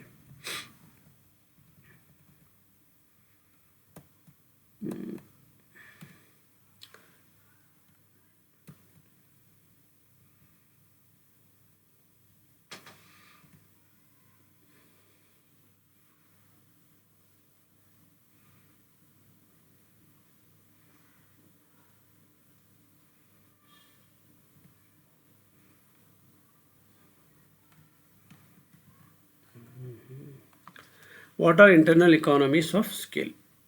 The term internal indicates that these economies are limited to the firm itself. According to Karkos, internal economies are open to a single factory or a single firm independently the action of other firms. They result from an increase in the scale of output the firm and cannot be achieved unless output increase. Internal economies क्या है? Production में increase करना company के अंदर, internal बोले तो अंदर, economics यानी इकोनॉमिक्स ऑफ स्केल, स्केल का मतलब होता बढ़ाना, समझो प्रोडक्शन को इंक्रीज करना इंटरनली। पहला है इसका types technical economics. Technical economics will increase in a firm with the efficient utilisation of machinery. Machinery वगैरह अपने पास टेक्नोलॉजी को जो है प्रॉपर यूटिलाइज करके प्रोडक्शन को इंक्रीज करना, that is called technical economics. Managerial economics, manager जो है ना अपनी समझदारी से, अपने टेक्निक से या फिर अपने जो है ना डिसीजन से प्रोडक्शन को बढ़ाना, that is managerial economics. Marketing economics, अगर आपको मार्केट में ज़्यादा प्रोडक्ट बेचने का है तो ऑटोमेटिक आप क्या करते हैं, अपना प्रोडक्शन को इंक्रीज करते हैं, that is called marketing economics. Financial economics, a large firm can not be financial economics and easily compared to small firms, good reputation. तो यहाँ पे क्या है, पैसा लेना प्रोडक्शन को बढ़ाने के लिए। तो अगर आपको पैसा अवेलेबल है मार्केट में, लोन्स अवेलेबल है जिसको लेके आप अपना प्रोडक्शन बढ़ा सकते हैं, जितना प्रोडक्शन बढ़ेगा उतना सस्ते में आपका प्रोडक्ट तैयार होता। अगर वैसा कुछ कर सक रहे हैं, that will come under financial economics. Economies of welfare, large firms gain the effective production by providing welfare economies to their workers inside. We invest more on these welfare schemes because in, तो workers के बेहतरी के लिए जो है ना investment करना, जिससे इंटर्न प्रोडक्शन खुद ब खुद बढ़ता। अगर आप स्टाफ को, वर्कर को खुश रखेंगे, उनके लिए स्कूल्स, उनके लिए जो है मेडिकल फैसिलिटीज़, उनके फैमिली के लिए कुछ फैसिलिटीज़ देंगे, वर्कर भी इंटर्न आपका प्रोडक्शन कंपनी का इंक्रीज करता, that will B economics of welfare. Next, classification of markets based on time and area. Time के हिसाब से अलग अलग मार्केट, यानी प्रोडक्ट का जो है वो प्रोडक्ट कहाँ कहाँ बिक सकता, कैसा कैसा बिक सकता। सबसे पहले टाइम के हिसाब से, वेरी शॉर्ट पीरियड मार्केट, कई ऐसे प्रोडक्ट्स रहते हैं जिसको शॉर्ट टाइम के अंदर आपको बेच देना पड़ता, वेरी शॉर्ट। जैसा कि एग्जांपल है मिल्क है, फ्रूट है, वेजिटेबल, फिश, इनकी लाइफ ज़्यादा नहीं रहती, इनको एक दिन 2 दिन में ख़त्म कर देना रहता, नहीं तो ये वेस्ट हो जाते। Those products have very short period of market. Next है short period of market. Generally, short period is a time period in which supply can be changed by certain extent by changing the variable inputs like। तो यहाँ पे क्या है, आपको short period के अंदर आप चेंजेस ला सकते जो है सप्लाई के अंदर। जैसा कि लेबर अगर मैं बढ़ा दूंगा तो मेरी सप्लाई भी बढ़ जाती, मेरा काम भी बढ़ जाता, that is short period market. Long period, the long period is a functional time period adequate allows the firm to make full adjustment in the supply. अब मेरे को लॉन्ग टर्म के लिए कुछ चेंजेस करना है मेरी कंपनी में, तो जैसा कि मशीनरी इंस्टॉल करना है, तो मैं बड़ा खर्चा करके मशीनरी इंस्टॉल इसलिए करूंगा कि अगले 5-10 साल वो मशीनरी मेरे को साथ देना, that is long period market. Long period के लिए अपन चेंजेस लाते हैं। एरिया के हिसाब से लोकल मार्केट, लोकल मार्केट कई प्रोडक्ट्स है जिसको आपको लोकली बेचना पड़ता, ठीक है, आप ज़्यादा दूर उसको बेच नहीं सकते, तो those products have local market. Fruits, flowers, vegetables आपको विद इन स्टेट ही बेचना पड़ता ज़्यादातर, क्योंकि बाहर गए तक उसको रहना न रहना ज़रा मुश्किल हो जाता। नेशनल मार्केट, कई प्रोडक्ट्स ऐसे हैं जो आप कंट्री के अंदर ही ज़्यादातर बेचते, so those product called national market, wheat, rice, cotton etcetera. International market, कई प्रोडक्ट्स ऐसे हैं जो पूरे वर्ल्ड में बिकते, कहीं भी बेच सकते हैं आप, एग्जाम्पल है गोल्ड, सिल्वर, पेट्रोल, पूरे वर्ल्ड में बिकता है इन्हें कहीं भी, so this got international market. चलिए नेक्स्ट है मोनोपोली। मोनोपोली क्या है, बीच में बोला था हमें, सिंगल जो है बिजनेसमैन रहना, सिंगल सप्लायर रहना। मोनो का मतलब होता है सिंगल, सिंगल पोली बोलते हैं बिजनेसमैन, सिंगल बिजनेसमैन को बोलते हैं मोनोपोली, सिंगल सेलर। तो इन्हें क्या है, अब सपोज एक जगह पे एक ही आदमी वो प्रोडक्ट बेच रहा, तो अपने को क्या है उसके पास से खरीदना पड़ता। अब गैस है, आपको खाली गवर्नमेंट के पास से लेना पड़ता, कोई भी प्राइवेट आदमी आपको गैस अवेलेबल नहीं करा सकता, तो गवर्नमेंट की मोनोपोली है इसके अंदर। ओके, तो ऐसे इसको बोलते हैं मोनोपोली। कैरेक्टरिस्टिक्स, मोनोपोली बिजनेस किसको बोलेंगे, there will be only single firm which produces goods, एक ही कंपनी है वो प्रोडक्ट बनाने वाली।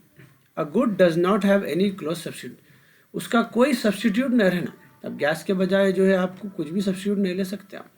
Under monopoly industry and firm are equal, तो मोनोपोली में इंडस्ट्री फर्म सब एक ही रहता, उन्हें जो भी है उन्हें रहता जो भी। Monopolist can determine either price और quantity of output but not both at the same time. Monopolist क्या है, या तो प्राइस डिसाइड कर सकता है या तो quantity. The main objective is to gain maximum profit and minimum cost, तो हमेशा मोनोपोलिस्ट क्या करता, कम खर्चा करके ज़्यादा से ज़्यादा कमाने की कोशिश करता। There exist strong barriers for the entry of new firms, तो मोनोपोलिस्ट क्या करता, सेम प्रोडक्ट दूसरों को लाके बेचने नहीं देता। नहीं है।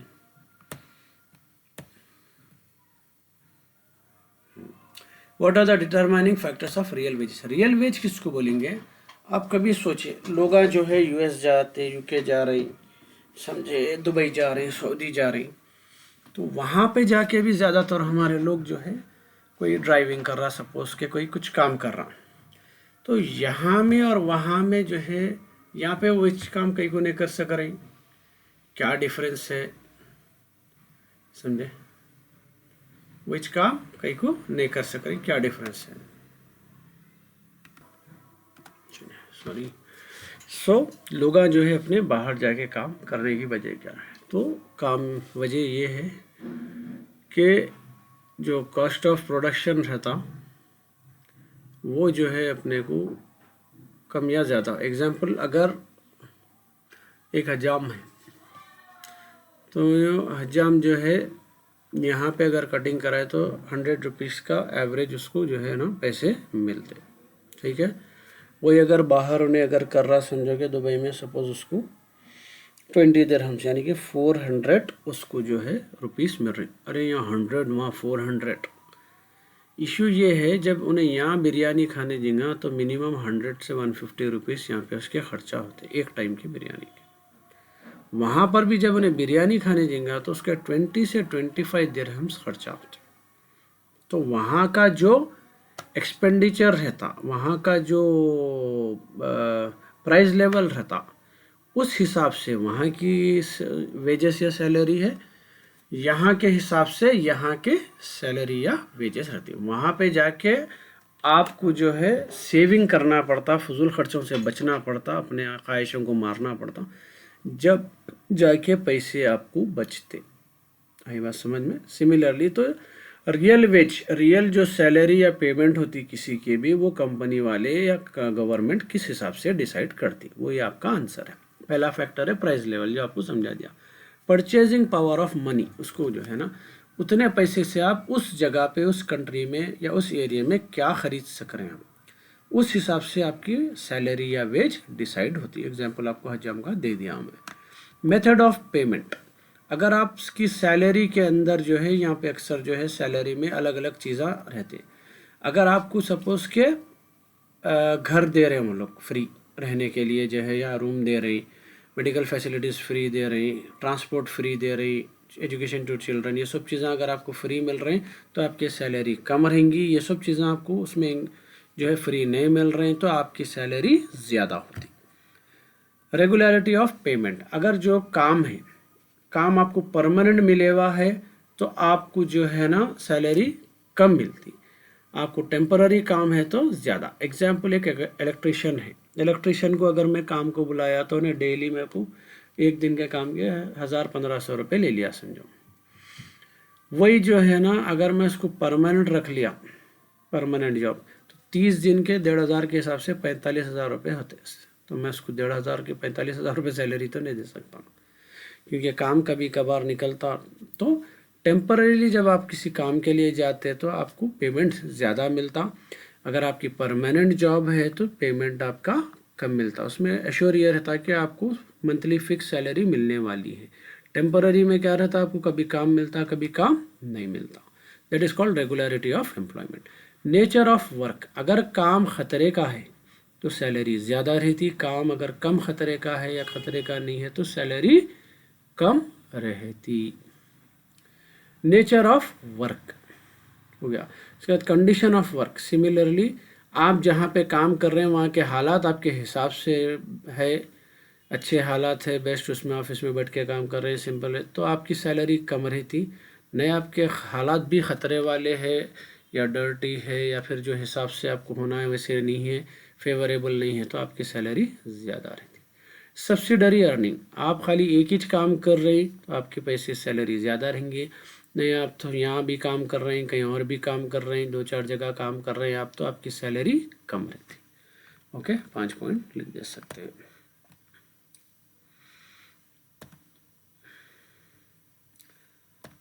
चलिए, factor determine the national income. अपन ऊपर देखे पॉइंट्स होगा, ये आंसर 5 मार्क्स का ऑलरेडी पढ़ा दिया हमें 10 मार्क्स के साथ ही।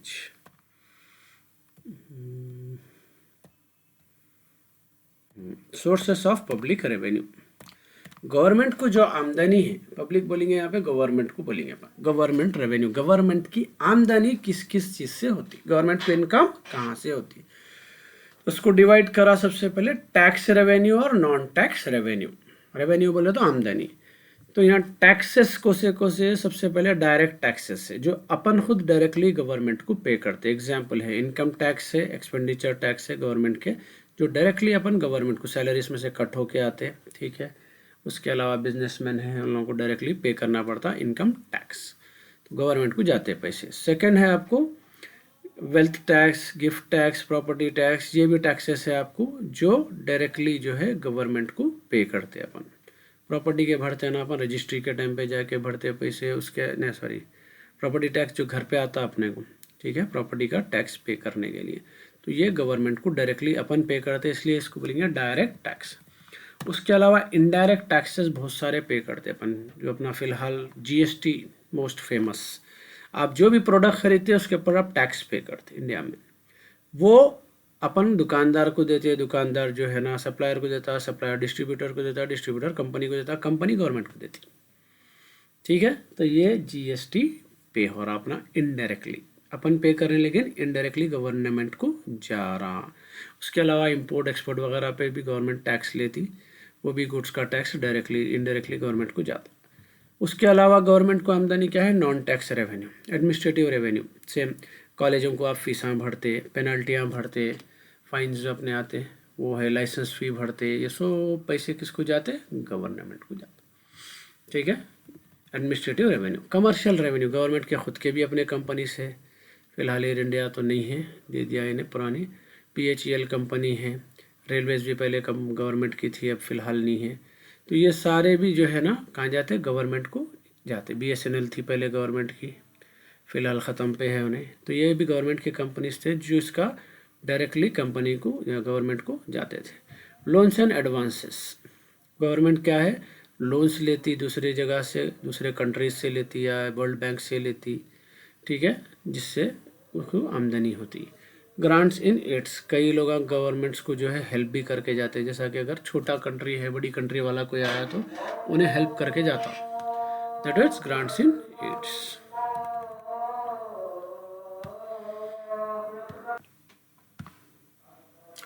Continue. List the various items of public expenditure. Government पैसे कैसा ले रही है अपन देख लिए, ठीक है, उसको खर्चा कैसा करती वो है। Social services such as education and health, government schools, government hospitals वगैरह पे खर्च करती। Defence and internal security, police और डिफेंस पे खर्च करती। पेंशंस एंड सब्सिडीज, पेंशंस रहते अपने पास बुढ़ों को वगैरह को जो है ना, एजेड लोगों को रहते। उसके अलावा सब्सिडीज़, कभी गैस पे कभी रेशन पे सब्सिडी देती, वो खर्चा गवर्नमेंट उठाती। Economic services such as agriculture industry, agriculture को हेल्प करना, इंडस्ट्रीज़ को हेल्प करना, उसके लिए कई सारे उन्हें खर्चे करती, कई सारे कमेटीज़ बनाती।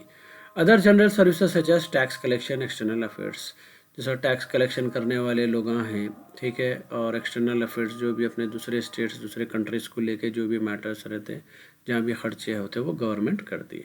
Grants to state and foreign governments, दूसरे स्टेट्स को अगर हेल्प की ज़रूरत है तो गवर्नमेंट वही पैसे से करती है। दूसरे गवर्नमेंट से, छोटे कंट्री से एग्जांपल, या कहीं पे फ्लड्स आ गए, कुछ हो गए, गवर्नमेंट अपनी हेल्प करती है वहाँ पे यही पैसों से। लोन्स टू पब्लिक एंटरप्राइजेस, कंपनियों को लोन भी देती। Loans to state and foreign governments, loans भी प्रोवाइड करती दूसरे स्टेट्स को और गवर्नमेंट्स को। ओके,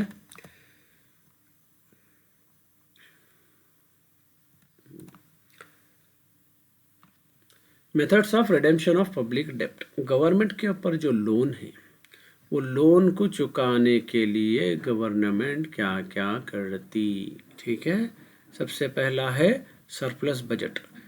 गवर्नमेंट ऐसा बजट बनाती जिससे उसको ज़्यादा फ़ायदा होना, ताकि वो फ़ायदे के पैसे से उन्हें क्या करेंगी, अपना जो भी कर्जा है वो कर्जे को पूरा करेंगी।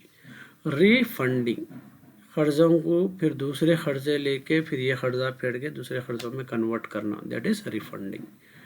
एन्युइटीज़, through annuities the government compensates some amount of the public debt each year, इसको इंस्टॉलमेंट्स में बांट देती, तो हर साल थोड़ा थोड़ा इंस्टॉलमेंट पूरा करता जाता।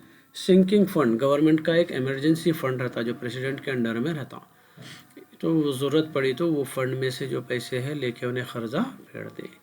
Conversion, changing the current loan into new loans, जैसा मैं बोला, करंट चल रहे सो लोन्स को क्या है, उन्हें न्यू लोन्स में कन्वर्ट करती, करके उसकी डेट बढ़ा के फिर उसको पूरा करने की कोशिश करती। एडिशनल टैक्सेशन, जो तो ऑब्वियस है, पहले जो पॉइंट रहता, पब्लिक के ऊपर टैक्स बढ़ाना, टैक्स बढ़ा के एक्स्ट्रा टैक्स के पैसों से जो है गवर्नमेंट पे करती, ठीक है, अपने खर्चे।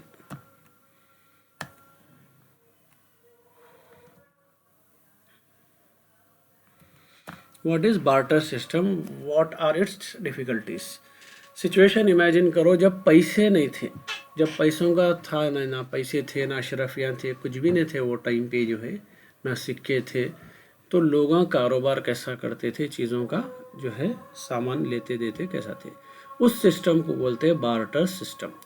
Exchange of goods for goods, एक सामान देना एक सामान लेना। आज भी मैं जैसा बोला आपको, अलग अलग जो कंट्रीज रहते हैं वो लोग पैसों से लेन देन नहीं करते, बल्कि वो लोग बार्टर सिस्टम, अपने पास का कोई प्रोडक्ट देते हैं, उनके पास का जो है अपन से यानी एक्सचेंज करते हैं अपने पास के प्रोडक्ट से।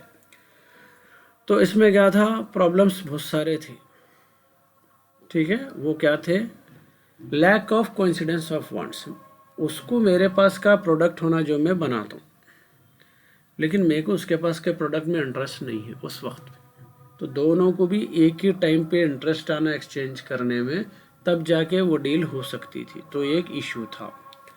Lack of store of value, आप चीज़ों को जो है स्टोर करके नहीं रख सकते। एक तरकारी वाला है, अब जो है ना, तो वो तरकारी उसके पास से अगर मैं ले लिया, ओके, तरकारी वाला है, उसके पास से मैं जो है तरकारी ले रहा हूँ,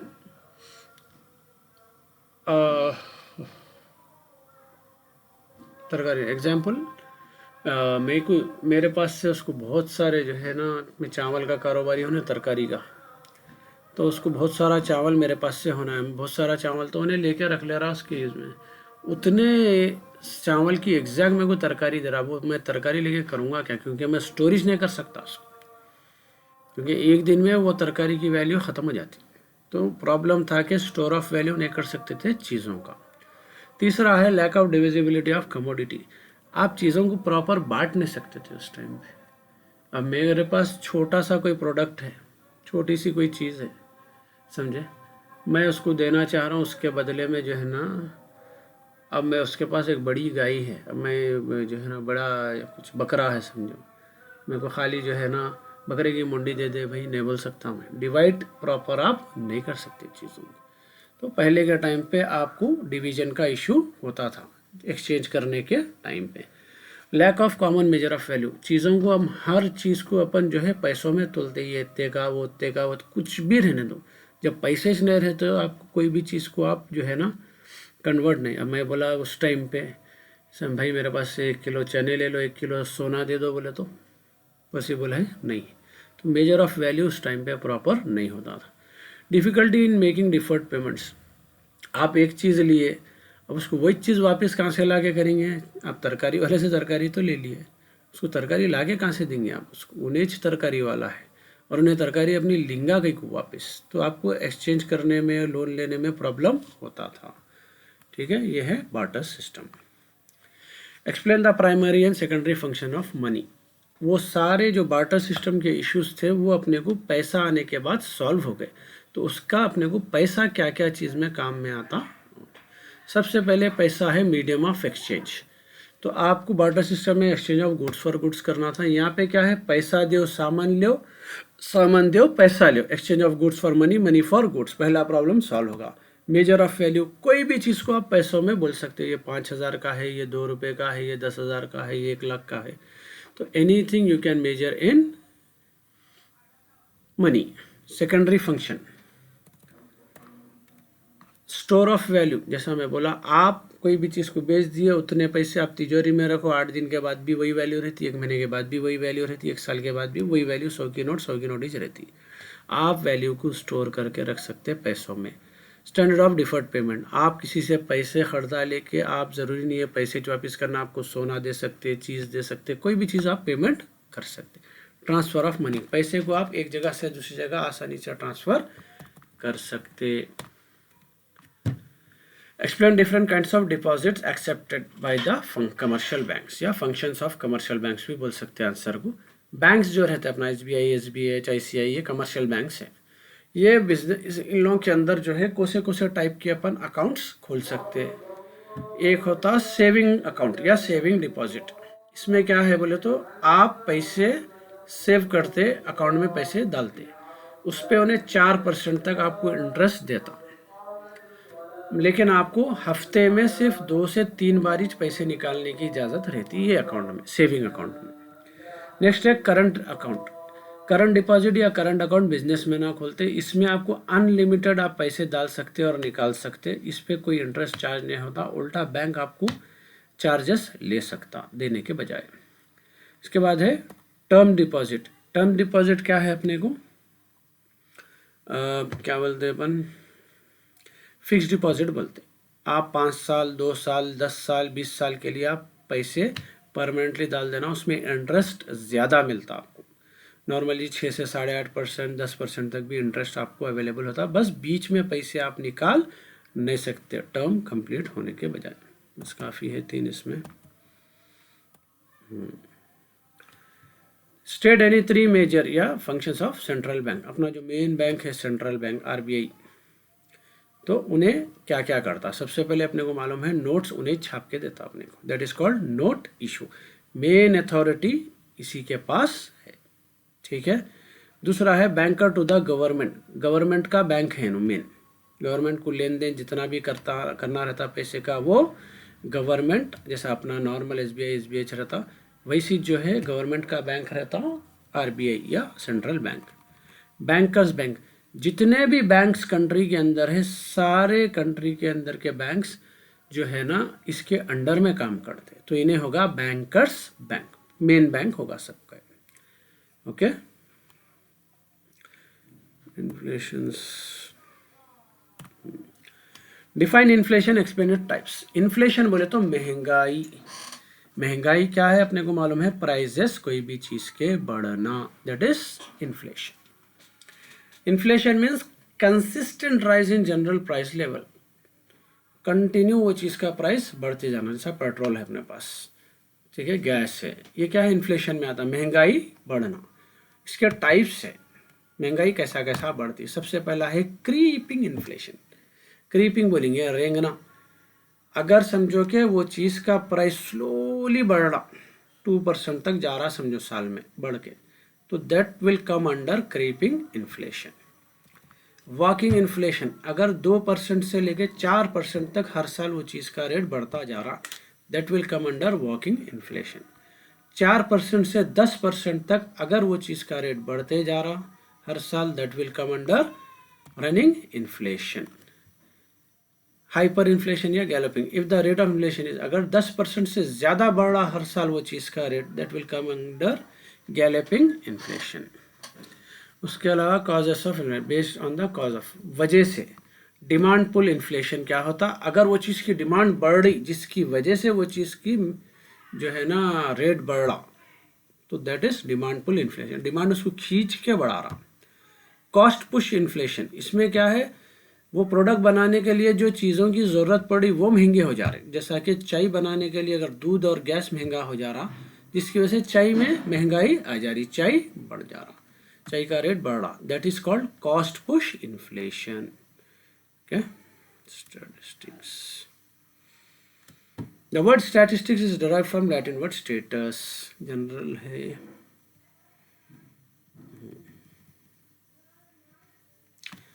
Statistics is derived from Latin word status and Italian word statista, which means political state. Earlier, statistics was used to meet requirements of state administration. Therefore, it is known as science of kings. The term statistics can be used as a singular or plural.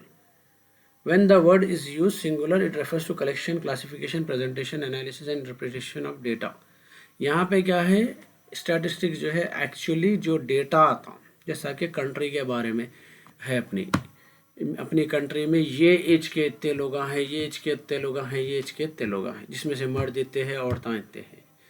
या फिर जो है ना country के अंदर जो है ये स्टेट में इतने लोग हैं, ये स्टेट में इतने लोग हैं, बच्चे इतने हैं, बुढ़े इतने हैं, जिंदा इतने हैं, मर रहे इतने, ये सब चीज़ों का जो अपने को नंबर्स आते हैं, that is called data. Example, वो सब चीज़ें मालूम करना और डेटा फॉर्म में रखना, दैट इज़ स्टैटिस्टिक्स। के relationship between statistics and economics, यहाँ कहीं को दे रहा है ये सब्जेक्ट में। The relation between statistics and economics was first introduced by sir William Petty in his book political arithmetic in 1960. Later, it was developed by economist J.S. Mill.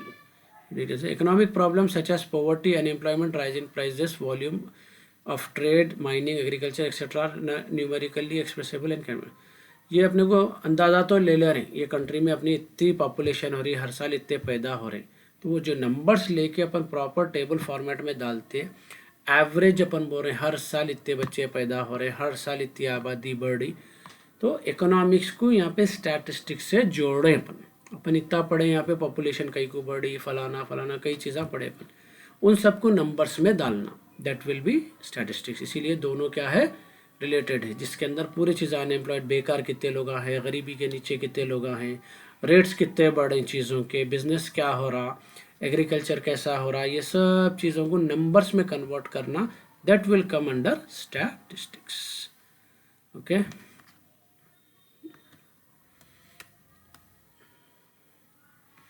Know very short. Micro economics, macro economics बता दिया आपको, economic goods बता दिए, पढ़ लिए अपन, ठीक है, जो गुड्स के लिए अपन पैसे खर्चा करते हैं, economic goods. Consumer goods, consumer goods जो अपन कंज्यूम करते हैं, तो consumer good is an economic good purchase by household, घर के लिए अपन जो गुड्स इस्तेमाल करते हैं, consumer goods, fruits, milk, pens etcetera, जो अपन घर के लिए इस्तेमाल करते हैं। कैपिटल गुड्स, कैपिटल गुड्स क्या है, जो अपन बिजनेस के लिए यूज़ करते हैं। Goods which are use for the production of other goods, कोई दूसरा गुड प्रोड्यूस करने के लिए लेते हैं, लकड़ी खरीद रहा हूँ भाई, लकड़ी काम की नहीं है मेरे को, लकड़ी का फर्नीचर बना के बेचने के लिए खरीद रहा हूँ, तो लकड़ी मेरे लिए हो जाती capital good. Price,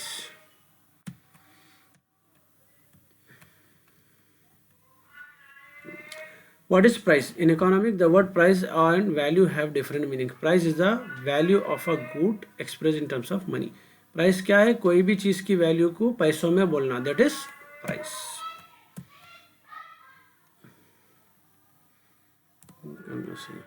intermediary goods बोले तो कुछ चीज़ें रहते हैं अपने को, उसको एक से ज़्यादा प्रोसेस होने के बाद उन्हें काम में आता अपने को। ठीक है, एग्जाम्पल है कि घर बना रहे हैं अपन, पहले तो ज़मीन लिए, ज़मीन रॉ फॉर्म में है, फिर उसके ऊपर स्ट्रक्चर खड़ा करे अपन, छत वत डाल के दीवार खड़ा के, अभी नहीं, उसके बाद जब उसको फाइनल कलर करके पूरा चीज़ें पत्थर बिछा के कंप्लीट करे, तो इसमें 3 अलग अलग अपन मेजर प्रोसेस में, पहले ज़मीन खरीदे, फिर उसके ऊपर जो है स्ट्रक्चर खड़ा करे, स्ट्रक्चर को पूरा कंप्लीट करे। तो जो बीच का स्टेज है, जब खाली स्ट्रक्चर खड़ा करे, that will come under intermediary goods. आई बात समझ में? जैसा कि एग्जांपल दिया, सीमेंट है। सीमेंट क्या है, पहले एक फैक्ट्री में तैयार हुआ, एक प्रोसेस हो गया उसका, फिर उसको घर के अंदर इस्तेमाल करने के बाद जब जाके उन्हें दीवारों में लग के जब फाइनली उन्हें काम में आता है, that is final product.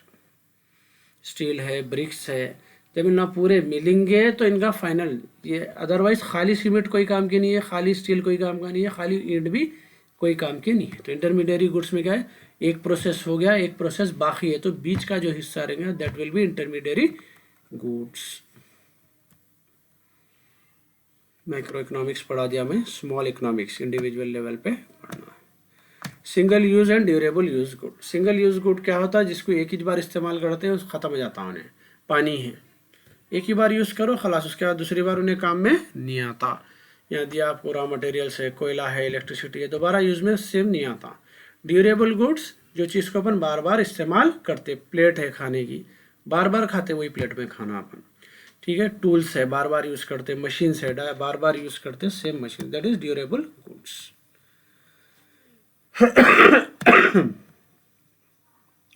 Cardinal utility. Cardinal utility किसको बोलेंगे, जब आप कोई भी चीज़ को नंबर्स में कन्वर्ट कर सक रहे हैं। एग्जाम्पल है कि मेरे को जो है ना, बोल सकते हैं भूख लग रही, तो आप उसको किसी नंबर में कन्वर्ट नहीं कर सकते, लेकिन एक अंदाज़ा ले सकते कि जो है ना, अब मैं इतना खा लिया तो मेरी 20% भूख मिट गई, एक अंदाजे पे बोल सकते। वो जो 20% में आप जिसको कन्वर्ट कर रहे, that is cardinality of the utility. मैं सेटिस्फैक्शन को क्या कर रहा हूँ, मैं नंबर्स में कन्वर्ट कर रहा हूँ, that is called cardinal utility. Ordinal भी है इसमें, ऑर्डिनल में जो है उसको अरेंज करना समझ में। Utility is said to be ordinal if the utilities obtain from the consumption of commodities can be compared by giving ranks. अगर उसको आप रैंक्स दे सकते यूटिलिटी को, that will be ordinal utility. ठीक है, अब 4-5 जने मिलके कुछ काम करे सेम, इन्हू फर्स्ट है भाई, इन्हू अच्छा करे, इन्हू ज़रा सही नहीं करे, इन्हू, तो एक अंदाजे पे आप उन लोगों को रैंकिंग रेटिंग दे सकें, that will be ordinal utility.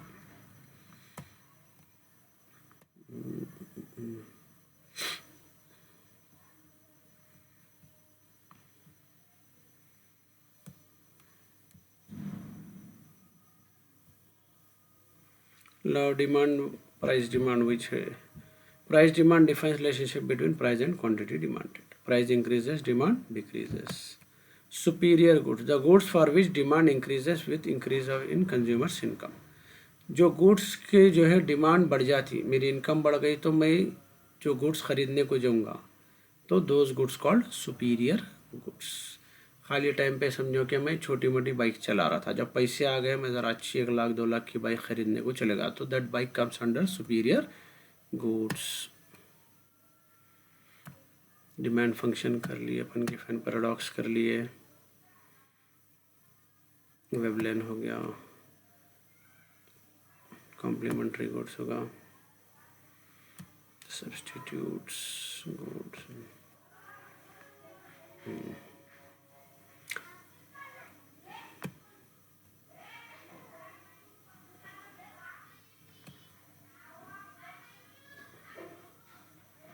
Explain classification of factor of production. आपको जो है अगर कोई चीज़ प्रोड्यूस करना है, जैसा कि खेती बाड़ी कर रहे हैं, तो उसके लिए अपने को क्या क्या चीज़ों की ज़रूरत पड़ती है। ज़मीन होना, लैंड, लेबर, पैसा, कैपिटल, टेक्नोलॉजी, मशीन्स वगैरह होना, ऑर्गेनाइजेशन या एंटरप्राइज, कंपनी या फिर एक ग्रुप होना लोगों का। What are money cost? The money invested in the production process of a product by a firm is referred to as money cost. जो भी पैसा कंपनी जो है लगाएंगी एक प्रोडक्ट तैयार करने में, इन्वेस्टमेंट जिसको बोलते हैं अपन, that is called money cost. Average cost, law of supply मालूम है अपने को, price increases supply increases, price decreases supply decreases. Opportunity cost is the next best alternative use of factor of production. If farmer decides to grow wheat instead of rice, then the opportunity cost of wheat would be rice. Therefore, opportunity cost is also known as alternative cost or economic cost. कोई चीज़ से अगर उसको ज़्यादा फ़ायदा होने वाला है तो उन्हें जो कर रहा था उसको छोड़ के वो ज़्यादा फ़ायदे की चीज़ की तरफ अगर फार्मर जा रहा तो दैट जो चीज़ छोड़ रहा उन्हें, ठीक है, that would be opportunity cost.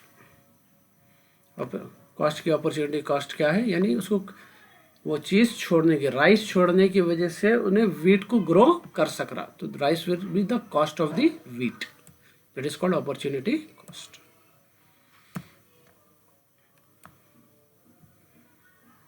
The word duopoly is derived from two Greek words. Duo means two, poly means seller. Duopoly is that situation of a market in which there exists only two producers of a product.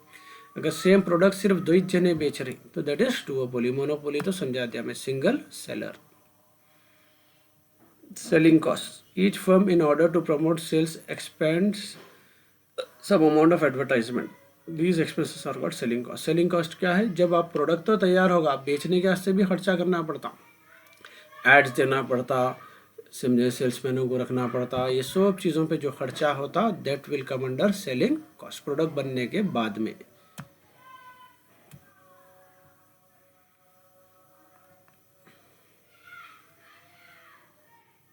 Contract rent. Contract rent is a periodical payment for the use of durable commodities. Rent of cycle.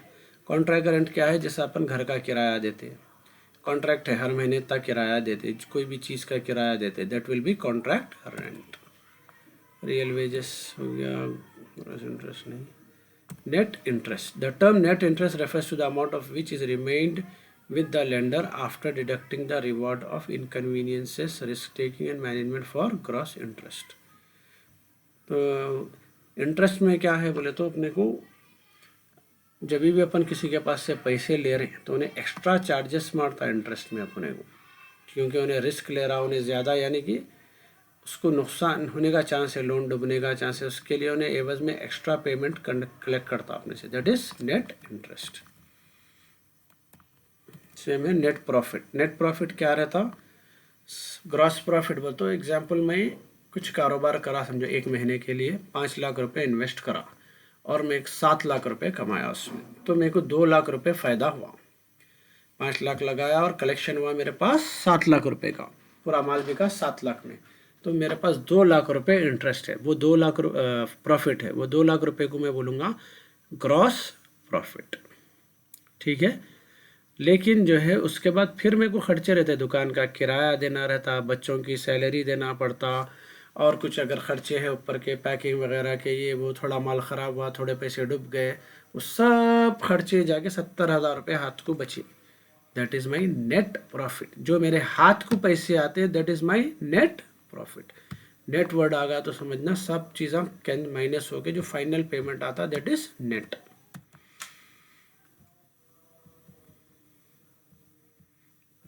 Expand CSO, Central Statistical Organization. It is responsible to prepare national income state estimates. It was established in 1951. तो ये CSO एक central statistical organisation है, government की एक agency है central. उसका काम है कि नेशनल इनकम का जो भी स्टेटमेंट यानी कि जो भी रिपोर्ट बनाते हैं या जो भी जो है अकाउंट बनाते हैं नेशनल इनकम कैलकुलेट करने के लिए, वो तैयार करना। पर कैपिटा इनकम बोला ना मैं, खाली फार्मूला याद रख लो, नेशनल इनकम बाय पॉपुलेशन, ठीक है। टोटल इनकम कंट्री की डिवाइड करना टोटल पॉपुलेशन से, that will be per capita income. What are transfer payments? Certain sections of the society earn income even though they do not render any productive services, such kind of income is referred to transfer payments. कई लोगों को जो है ना पैसे मिलते हैं जबकि उन्होंने कुछ भी सर्विस नहीं करते, एग्जाम्पल है पेंशन से, ठीक है। कई चीज़ों में जो है ना अपने को वो लोग कुछ भी सर्विस गवर्नमेंट को नहीं करते, फिर भी उनको पेमेंट्स होते, एग्जाम्पल रिलीफ पेमेंट दिया, सेम पेंशन वगैरह सब आते हैं। Interest payments on the public date, public डेब्ट यानी गवर्नमेंट जो कर्जा ली उसका इंटरेस्ट पे कर रही, तो ये पेमेंट जो कर रही गवर्नमेंट, ये सारे जो है आते ट्रांसफ़र पेमेंट में, जिसमें अपने को कुछ उनसे फ़ायदा नहीं होता गवर्नमेंट को, लेकिन पैसे देना पड़ता। Wage cut policy. Wage cut policy was suggested by classical economist. According to him reduction in the wages would be remove unemployment. अगर लोगों के सैलरीज कम करके दूसरों को अगर काम पे रख रहे हैं, और that will be wage cut policy. Budget. Budget is an annual statement of government estimated receipts and expenditure for the financial year. Budgets are mainly prepared to get the legislature's approval, resources allocation. Budget क्या है? Government क्या करती, हर साल अगले साल में क्या चीज़ महंगी या सस्ती होंगी वो डिसाइड करके उस चीज़ का प्रपोजल जो है रखती उन्हें पार्लियामेंट के अंदर। बाद में उसमें टैक्स कितना बढ़ेंगे, चीज़ों के रेट्स कितना बढ़ेंगे, कम होंगे, वो सब, जिससे फ़ायदा कितना होगा गवर्नमेंट को, क्या चीज़ में नुकसान होगा, सारा स्टेटमेंट प्रिपेयर करके रखना, that is called budget.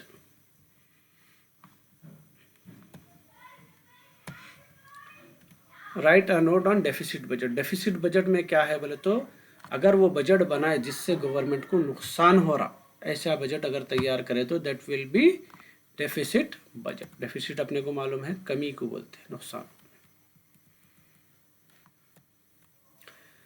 Right a note on GST. GST क्या है? Goods and service tax. Government हर चीज़ के ऊपर इनडायरेक्ट टैक्स लगाई हुई है, हर प्रोडक्ट के ऊपर, that will B GST, goods and service tax.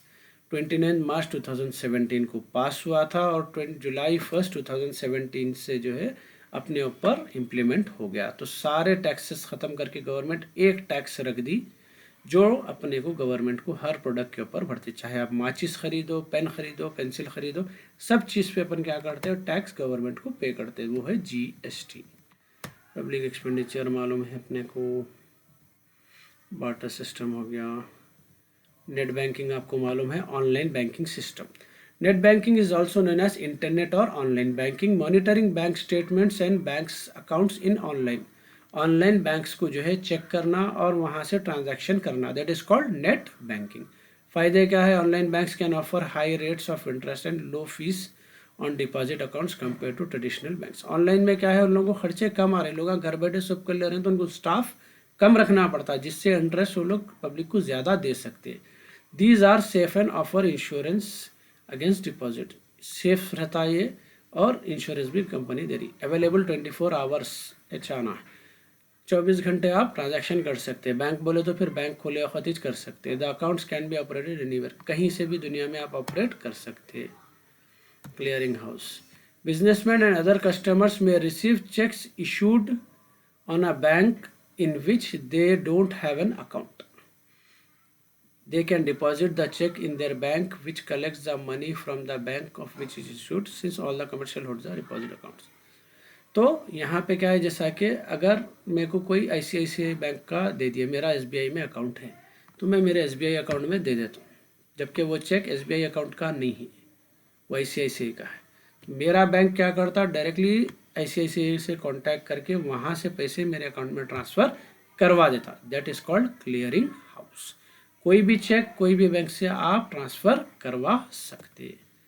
What is currency? In the economic, currency is in the form in which money is circulated by the monetary authority. Currency क्या है? पैसा, ठीक है, टाइप ऑफ मनी। करेंसी क्या है? आपको पैसे के फॉर्म में रहती है, जो आप कहीं पर भी भेज सकते हैं, सर्कुलेट करते हैं। Central bank and the government, government और सेंट्रल बैंक ये पैसे को छापती। The only component of money is currency which consist of coins and paper notes. इसके अंदर क्या है? पैसे कॉइन्स में रहते और पेपर नोट्स में रहते। Example of near money, the highly liquid assets which are not accepted as money but are easily convertible to money in a very short duration is termed as near money. ऐसे चीज़ें जो पैसे नहीं रहते लेकिन पैसों में आसानी से कन्वर्ट हो जाते, एग्जाम्पल है गोल्ड, शेयर्स, प्रॉपर्टी, जो आसानी से जल्दी आप प्रॉपर्टी में कन्वर्ट कर सकते, उसको बोलते हैं आप near money. Okay, overdraft, overdraft जो है, अगर आप बैंक को पैसे देना है, बैंक क्या करा आपको, फॉर एग्जांपल ज़्यादा पैसे विड्रॉ करने दीजिए, अपन बैंक से क्या है अच्छे टर्म्स में समझो, अच्छा अपना अकाउंट है, किसी को 2 लाख का चेक दे दिया और आपके अकाउंट में 1 लाख रुपए छे। आप वो चेक जो है विड्रॉ होने से पहले बैंक को बोल दिए कि भाई आप चेक लाया तो 2 लाख रुपए इसको दे दो, आप विड्रॉ करने दो, ठीक है, मैं बाद में आपका पेमेंट कर देता हूँ। तो बैंक क्या करता, 2 लाख रुपए उसको निकालने देता, 1 लाख रुपए आपको एज एन लोन कर देता आपके अकाउंट पे। That is called over draft.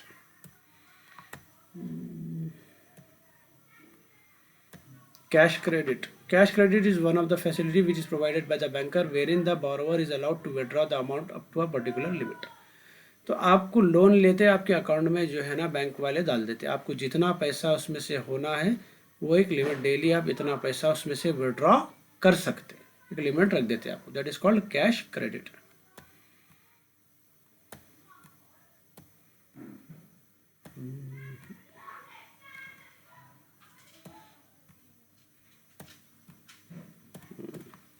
Explain the concept of mode. Mode is the maximum frequency value that occurs.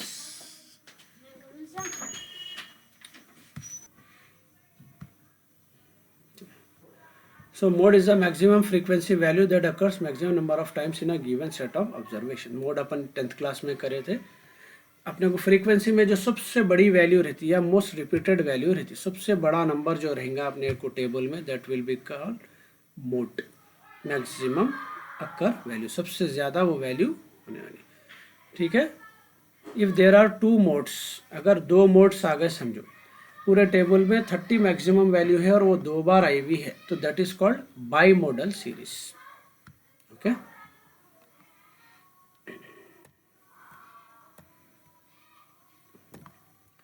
Arithmetic mean is the sum of the total observation divided by number of time. Arithmetic mean क्या है, average, ये भी अपन 10th में करे हुए हैं। Total observations को divide कर लेना नंबर ऑफ आइटम्स से, दैट विल बी एवरेज। जैसा मार्क्स है अपने 6 सब्जेक्ट के मार्क्स है समझो, 6 सब्जेक्ट के टोटल मार्क्स करके डिवाइडेड बाय 6 करें तो पर सब्जेक्ट का अपना एवरेज घटता, इतने % मार्क्स आए बोलते हैं अपन वो। सिमिलरली मीन वही है, एवरेज को बोलते हैं। मीडियन बोले तो बीच की value, mid value. Okay, median is the mid value of the given observation. और मैंने ज्योमेट्री की जरूरत नहीं है अपने को। That's it. Pie diagram. Pie diagram is a circle diagram whose area proportionately divided among the various components of area. Pi diagram क्या है, एक सर्कल एरिया रहता है जो टोटल 360 डिग्री का रहता, अपन डन में पढ़े हुए हैं 360 डिग्रीज का रहता। कोई भी चीज़ को बताने के लिए अपन 360 डिग्री से उसको डिवाइड करके कन्वर्ट करते, ठीक है। जैसा कि अपने को पैडी है 150, ये टोटल अपना 360 होना। तो अपन खाली ये डायग्राम इसलिए बनाते कि बग़ैर पढ़े के अपन अंदाज़ा लगाना सबसे ज़्यादा क्या यूज़ हुआ और सबसे कम क्या यूज़ हुआ, वो अपन खाली ग्राफिकली देख सकते हैं। तो ये है pie diagram. Okay, we are done, all the best.